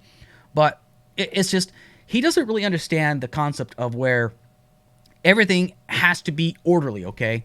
Well, nothing is ever truly going to be orderly in this country, especially when you consistently wash over issues and ignore the systems that kind of got us to where we are today and failing to address the problems that will actually help us fix these problems. I mean, that's what they keep talking about. Oh, well, there's always a problem. But, okay, what is the underlying issue? You can't just say that's the problem and let's solve it by this way. Well, first off, you have to get to the root of the problem. What is the root of the problem? I mean, this is why Charlie Kirk is just, I don't get him, honestly. Not trying to patronize. Conservatives have been shown to be more fearful on average, and I think if they thought that way, it would be very warranted. But some fears are legitimate. You know, Certainly. Winston Churchill's fears about the evil Germans were legitimate. No, I'm not. No, fear is not always illegitimate, and there are elements of this. I think, though, that if society is to collapse, it would probably be from climate change more so than like the. Oh, come on, you don't believe that. No, for sure. Yeah. You can. We'll see it, assuming COVID doesn't get you. We'll live to see some Assuming. pretty You severe. hear that? We see it right now. You know, my problem is, Oh, you know, like I see all the news, I see all the arguments about climate change, and I'm like, I understand them. And then you get Obama buying beachfront property, you get the celebrities flying airplanes, and I'm like, how am I supposed to trust any of Bernie. these people? Okay, that's such a disingenuous argument. Why are people still buying beachfront property? Well, probably because location, and they can buy that beachfront property, but that doesn't mean we can't address the problems of climate change. That's kind of a disingenuous argument. Why are people still flying planes? Well, because it's easier to get from point A to point B. That's why they're still using airplanes. But that doesn't mean that we can't address the issues like, for example, the amount of litter that you see in some parts of the country, or the fact that people are still not recycling in this country. Like, there's parts of the country where people don't even recycle anymore. There's people that use excessive amounts of coal, where coal isn't necessarily clean, where it can actually add to the pollution, where there's excessive amounts of pollution that's occurring across the country. I mean, climate change isn't just, man-made climate change isn't something that's like a light switch. It's a problem. It's a pattern that has evolved over the century. That's why we're consistently trying to drive people to go into more green energy. Yes, because I still drive a car. I still drive a truck. I'm still going to be driving a truck. But that doesn't mean that we can't find solutions that will make things better, because climate change is a threat. I used to not think it was a threat, but it is a threat across. I mean, for crying out loud. Here in Georgia, this year has been like one of the wettest years I've ever seen. I've seen more rainfall throughout this summertime than I have since the time I've been here, okay? And I've been here for about 6 years. So, meanwhile, in my home state of Oregon and in places like California, there are wildfires that are occurring more rapidly because, the wet seasons don't last as long and the dry seasons last a lot longer. Oregon has been in a drought for about 10 years now, almost 15 years. Which means there's less rainfall per year, which means that there's actually going to be more forest fires because people are morons. They like to have gender reveal parties that causes fires. People still were shooting fireworks off when they were told not to because they're stupid. I mean, I love the 4th of July like anybody else, but please exercise some common sense. I mean, there are so many different things that people are not taking into account, and and people are like, oh, they should just manage their forests better. We can manage the forest better, but if you're just going to continue to deny these things, then you're not going to fix the problem. You have to be willing to find the underlying issue. That's all there is to it. Got to get Bernie. Guy rode the train to work. He didn't have to do that. Bernie's the man. True revolutionary. So, just to finish the point. I'm sorry, because I kept getting sidetracked. But the idea of the human project is super interesting to me, Biden because did that's too. a collision point we're going to have. So, Yeah, well, I'd like to think, people have always said this is the best it gets. The Postmaster General back in, was it the Postmaster General or was it the Patent No, Office? the Patent Office, 1900, all the patents have been made. Yeah. And I'm not saying it's the best it's been. I'm not saying improvement is not possible. Maybe we can Don't make get me little improvements, but when I try to put myself in the shoes of men past, I don't know, somebody in feudal China. And to them, what I live in today would have been incomprehensible to them in every imaginable sense, every conceivable way. But their arguments for the permanence of society then would have been better than mine today, because they would have lived in a stable feudal society for millennia. And today, I now am here using technology that would have been alien to humans 20 years ago. I think about Yeah. the Cultural Revolution. I think about the revolution in Russia. And you mentioned the conservatives tend to be more fearful, and I think there's history that shows us things can go bad. You can have something that's good, not great, could probably be better, and then end up with an unchecked movement that results in millions dead. For sure. 20 to 40 million, I think, in the Cultural Revolution. We had Lily Tong Williams on the other night, and she was telling us these stories. They're scary. Always hindsight, right? Because people thought this about every major event in social progress in America's history as well. The breakup, the Confederacy, the Civil War, the fight to abolish slavery, sure. Suffrage for women, yes. The Civil Rights Act, yes. Gay marriage, yes. Every time we make a step forward, you're probably anti-gay marriage, right? Because are you? I'm pro-traditional marriage. Okay, sure, Yeah. right. Anti-gay marriage. Pro-tradition. Yeah. Gotcha. Every time, definitions. One man, one woman. Yeah. every time we take a step forward, well, we agreed on the 3-parent household before. I disagreed on That was polyamory, actually. 50% more efficient than the previous method. And That's Anytime they talk about traditional marriage, I mean, that's fine and dandy, but that's just. When I did my gay marriage debate against G. Sneed on Politically Provoked, right? I made the case where, there really is no difference between like a gay couple, a lesbian couple raising children than there is from a heterosexual couple. As a matter of fact, it's the children turn out just as good, honestly. So that argument gets shot out the window because people are like, oh, well, I don't want them raising children. Well, then you're also going to be leaving tens of thousands of children in the foster care system to be adopted by people that don't even really give a shit about them. They get no structure when they could actually go to a loving home. You know, you can argue about traditional marriage all you want to, but, you know, there was times in traditional marriage where the husband was abusive towards the wife, but the wife was just supposed to just kind of suck it up and drive on. I mean, you can argue about no-fault marriages. We can make those cases all day long. But honestly, let's just he talks about how people should have a right to choose. Well, don't you think people should have a right to choose who they should or should not marry, especially as long as they're consenting adults? I mean, that's always been one of my arguments. But yet, this is the inconsistent argument here. Not actually a study, is it? And 10 times more chaotic and way more perverse. Possibly I'm not actually citing anything. It's possibly not a linear growth pattern with maybe parents in the house. It's actually exponential. It just goes up forever. Yeah, that's very... Albert Einstein had 12 parents. Yes. By the time you hit 12 parents, should the children just a god, by the way. Just Yeah, it's like a warp speed. very Very ubermensch, but continue, yeah. Sorry. It always feels like everyone argues, like this is the best it gets, and any future steps would be treacherous. But then we always make that next step. I don't know if America's going to be around forever. We're a young country, and countries far older than ours have fallen in the lifetime of America. So I can't look at what we have today, or the people that I live with, or the values that I believe in, and assign to them a feeling of permanence. But I can say this. I fear stagnation. And every country that has ever set itself upon stagnation has always died. Every time. Every country always seeks to better itself. And maybe that road to betterment leads to ruin, but the path of stagnation is always ruinous. I agree. Our culture has stagnated severely. One thing I always bring up is like Christmas music written in the 50s. We still play it nonstop over and over again. Thank you. Movies have become repetitive, redundant, reboots. Yeah. It's devolved from where we had these interesting pieces of art to just regurgitated crap over and over again. Can I just take some exception with your argument? First of all, there is this kind of revisionist belief that somehow conservatives, in the traditional sense, were against some of those social movements, which is just not true. Now, I'm not saying you'd be a Confederate, and I'm not even getting to the party switching thing. But there is a direct lineage between hyper-focusing on racial politics in the 1860s and the 1920s, and some of the... That's because they were. Because you'll see more conservatives defending the idea of the Confederacy than you will a progressive seeing the idea of defending the Confederacy. As a matter of fact, and you know, this is why Charlie Kirk really needs to focus on his history, because I tried explaining this at one point, but it fell on deaf ears. The reason why I say that the abolishment of slavery is actually a progressive idea, it's because they actually wanted to end the practice of slavery. Meanwhile, the conservative base wanted to continue it because it kept their economy growing. It made it easier for them to produce like cotton gins and whatnot. Now, you'll see more people that defend the Confederacy that happen to vote conservative than you will a progressive that defends the Confederacy. Now, for some reason, they will not accept that there was a switch that took place in a way based on ideology. I'm not simply saying that everybody that was a Republican went to be a conservative. It doesn't work like that. The Civil Rights Act is what really kind of pushed it into overdrive. And, you know, I can make another example. Theodore Roosevelt was the most progressive Republican, as far as I know, in the history of the Republican Party, not just Abraham Lincoln. He was one of the people that really wanted to push for the woman's right to vote. A lot of conservatives nowadays are completely against that idea. You'll have some conservatives out there that think it was a huge mistake to let women vote, which that's just the Phil Schlafly school of thought. I mean, we can talk about this. I mean, I don't think Charlie and I will ever have a chance to have dialogue, but if he wants to, I'd be glad to talk to him about this, so... The people on the American left that are just completely obsessed with American, racial politics. It's equality versus hierarchy, right? But what do you mean by that? Well, back then, the slave owners wouldn't have been like, I'm really obsessed with race. Well, equality. Now, obsession with race can be pernicious in many ways, but I think there's a pretty big difference between being obsessed with the idea of racial equality and being obsessed with I think it's equally as pernicious, just they don't have the power to implement it. But we kind of already did that. Do you think I do that? Like you? No, I don't think you would.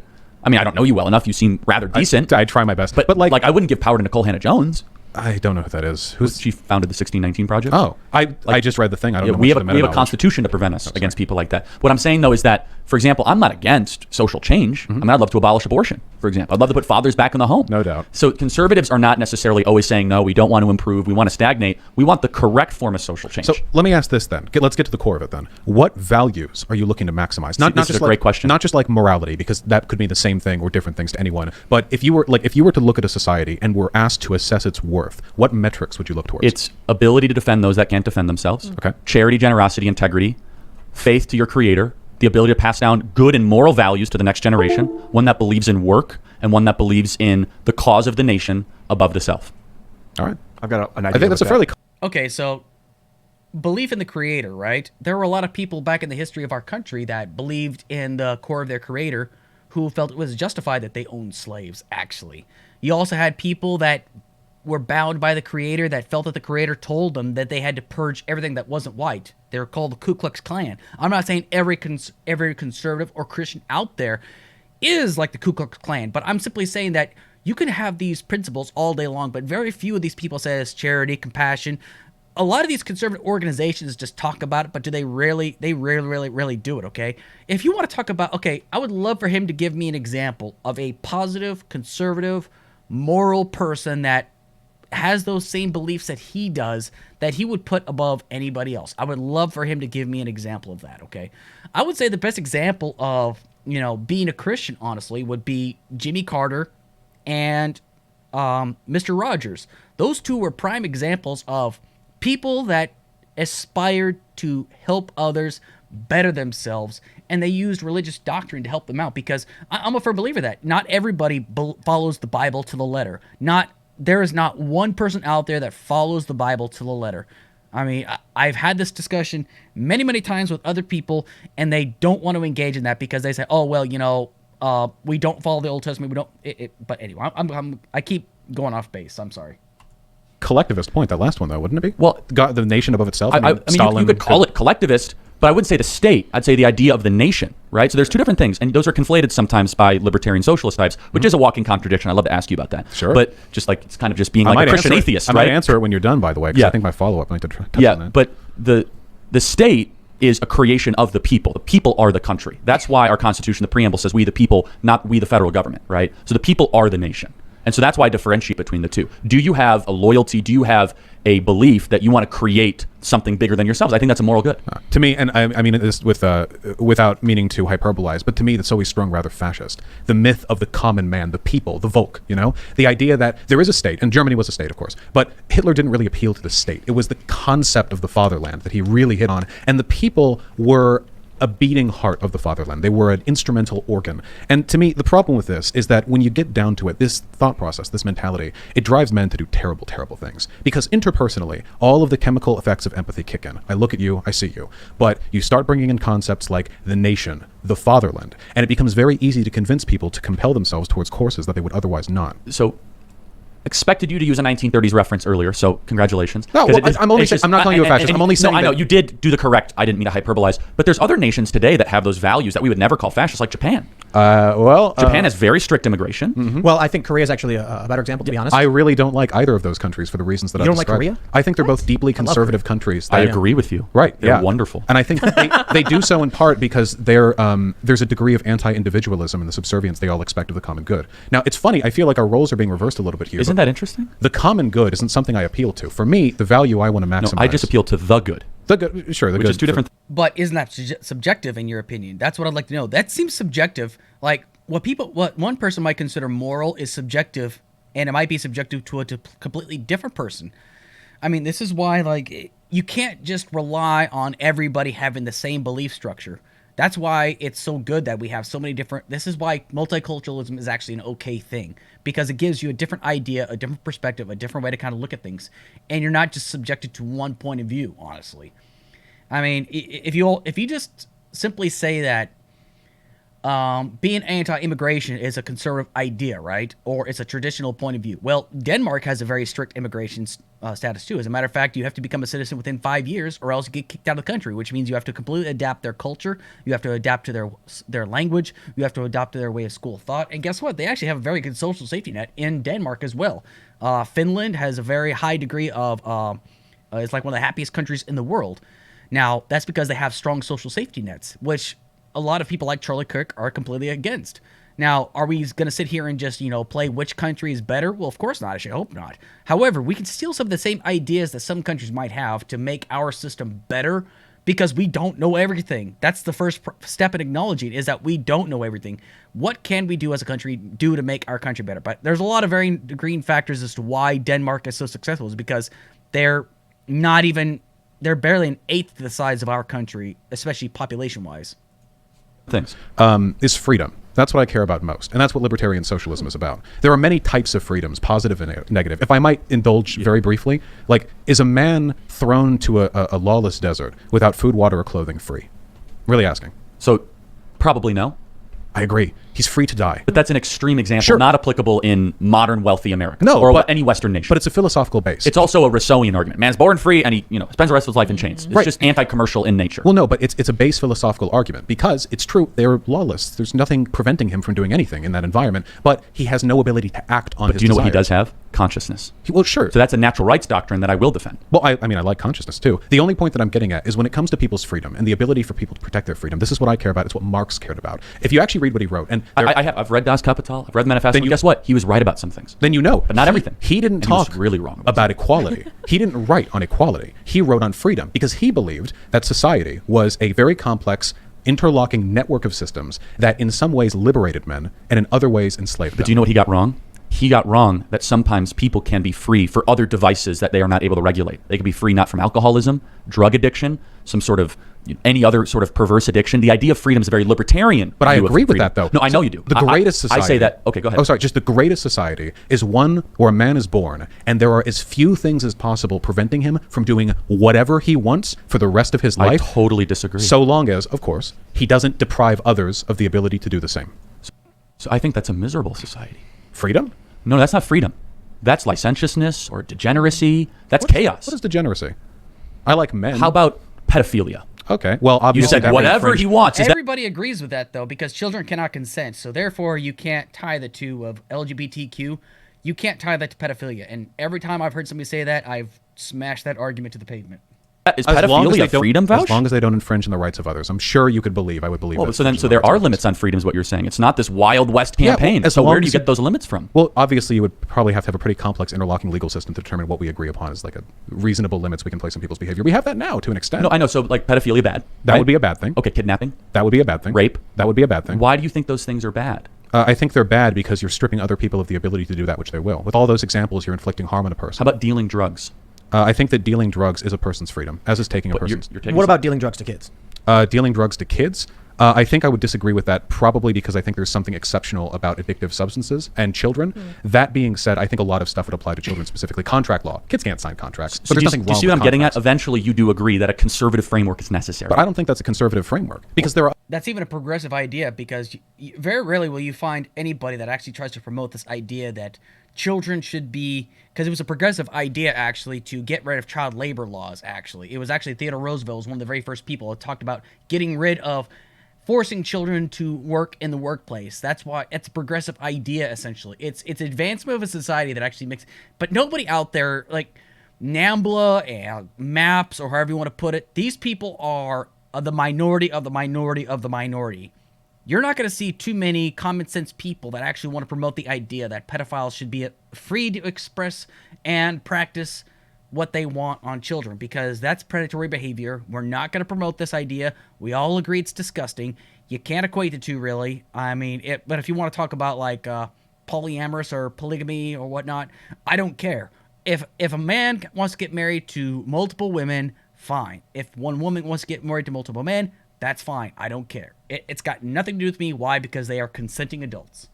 There are other things I care about that you would always disagree with, like collective ownership of the means of production. Yeah, I totally disagree. I think private property and freedom are linked together. Which would give workers the most freedom possible. We've definitely gone along because it was just But this has been it was helpful, fantastic. right? It was It fantastic. feels like it's been 5 minutes. Oh yeah, I know. I know, right. And Ian, you've collected a bunch of It's got great. like 50, yeah, at least. So right. I'm going to use the restroom. Is that okay? Away. All right, yeah, go do it it's to going it. to take like 100 seconds. Yeah. You can time me. I'm kind of interested what you think about. I think humans are inherently destructive by nature, and that if you took a human and put him in a room with a bunch of small animals and plants, over time, his hunger, purely because of hunger, ultimately, he would destroy and consume all of those animals and all of those plants. And then if you put another human in there, one of those would eventually destroy and consume the other human. I do think that we are maybe inherently expansionist. I think that might be a defining trait of our species. Life. We conquered the world, and God willing, we survive. 1,000 years from now, we'll conquer the stars, and that's unique to us. Other animals don't do that. I don't know if that's a good thing. Maybe everything would have been better. They do this. Every animal does. The issue is Build that spaceships? No. Expansion. Oh, yeah. But not build spaceship. That'd be cool though. You know, dolphins taking off. over time, the limits of their abilities constrain them to a given area, a given population. But we clearly haven't been kept in that way. Intelligence We're has too separated smart. us from that from the equilibrium. A lion chasing a gazelle. The gazelle, runs faster. The lion has to run faster. The zebras and the stripes are confusing. Some get away, some don't. There's a natural adaptation process. We know what evolution is. But humans, we adapt instantly. We are like, hey, that bird's flying. I got an arrow. And we have, and there are. I just want to say, we're talking about evolution. Yeah, non-controversial topic. No, well, in a non-controversial way. Believe it Yes. or not, you'll have to catch the behind-the-scenes release. I just want to say that I don't have much optimism for the human condition. I'm not like a huge optimist about this. We are, I think, very potentially destructive. I just think that we also experience, or we're better receptive to reward incentives than any other thing. So, Ian's got a bunch of questions. Yes. So, for everybody who super chatted, we were having Ian. We mentioned in the beginning. Go through and try and find really good questions. A lot of people are saying really awesome things. I want to read one that's not a question. Okay, so I'm just going to kind of stop it from there, okay? Because I feel like, honestly, I think that we've kind of grasped the grass, kind of took hold of everything that was discussed. I'm really not going to get into the questions because I think some of the questions are going to be unnecessary possibly, so I'll just stop from there. So what are some things that I kind of learned from this debate? I mean, honestly, I thought it was a good faith debate. I felt it was good seeing Charlie Kirk and Vaush come together. Now, I'm not saying I'm a fan of either one. I mean, Vaush, I think, definitely won this debate because he had the most points that were coming from a logical stance instead of Charlie Kirk. Charlie Kirk doesn't really seem like a logical person, honestly. He seems like somebody that argues from a base of feelings more than logic, honestly. And I think the thing that I just really just can't put a finger on is just the fact that we're always complaining about, oh, there's a problem, but we never want to talk about the solutions to those problems. Like when we talk about critical race theory. Why are people wanting to teach about critical race theory? There's obviously a problem in this country, and we have to be willing to address what the problem actually is. Now, I don't have the answers. I'm not the one that put it together. Now, critical race theory is not something that's just reactionary that started just to make people woke. There's obviously a reason as to why they bring this up. Because in order to write doctrine, it's a very lengthy process. First, you have to have a proof of concept. Once you have a proof of concept, you have to find the research, you have to take the time to do the research, and then you have to form it into a body that your students or teachers will actually be able to comprehend. Then you actually have to be able to deliver, because as any teacher will tell you, the most important people in the classroom isn't the teacher, it's the students. Are the students receptive to what you're teaching them? Are the students capable of retaining the information that you've given them? And you're not always going to get that with standardized tests and stuff. And we're talking about actual real world examples as to how people are going to be able to retain this knowledge. Now, you're going to find some people that are going to be able to retain knowledge to subjects that they are more interested in. Now, some people can retain knowledge better than others, and some people actually get their information, from their favorite YouTube sensation? Like, Vaush has a very massive following, so does Charlie Kirk, so does Tim Poole. Some people retain that knowledge better because of the person they're talking to and the audience that, especially if you get a group of people that like Tim Poole, they might remember what Tim Poole might have to say better than what Vaush might have to say, because it's a topic that they may not necessarily be fascinated with. But I think my only real big issue is when it came down to talking critical race theory, they made this baseless accusation that they're in charge of the military now. No, they're not in charge of the military. The people that are in charge of the military is the Secretary of Defense, the Secretary of the Army, Navy, what have you, and then the President of the United States. That's how high it goes. That's the person that's in charge of the military. Mark Milley is a general, the Joint Chief of Staff of the military, okay?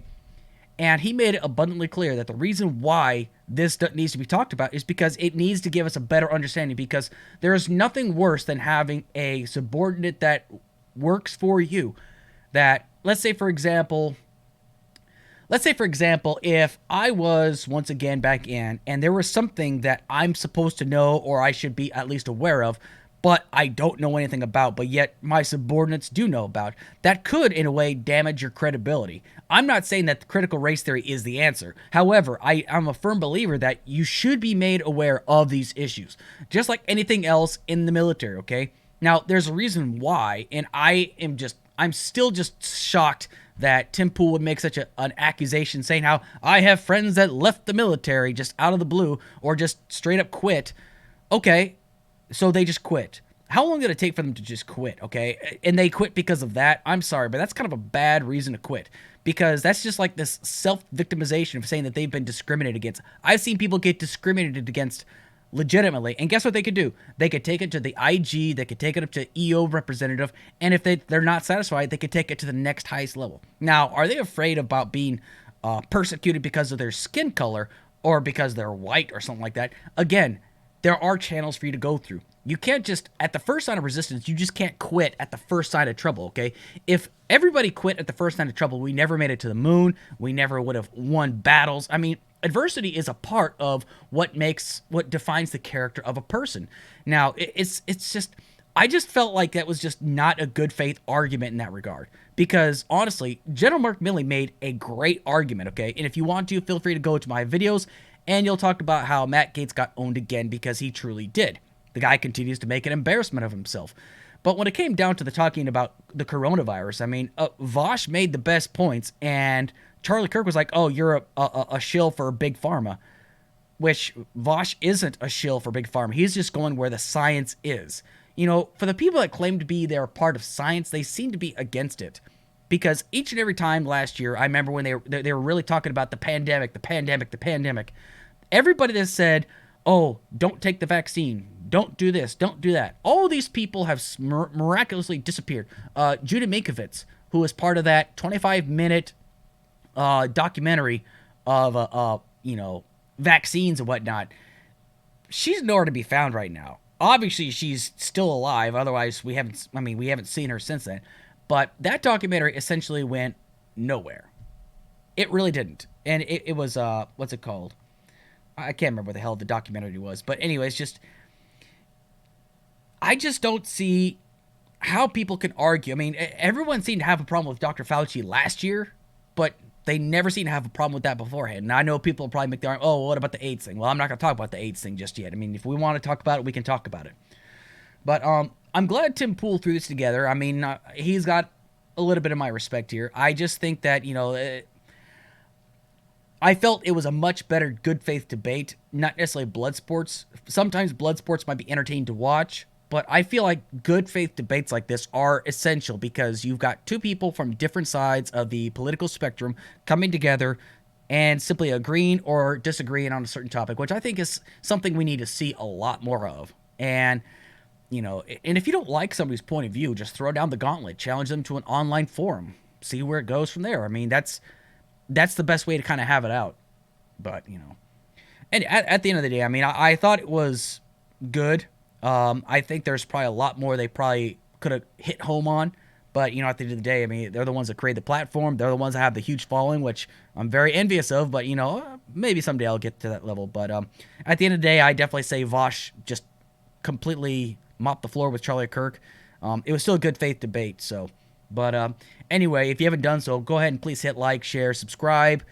Be sure to also check out the rest of my content. I have a whole different variety of topics and things that I've covered in the past.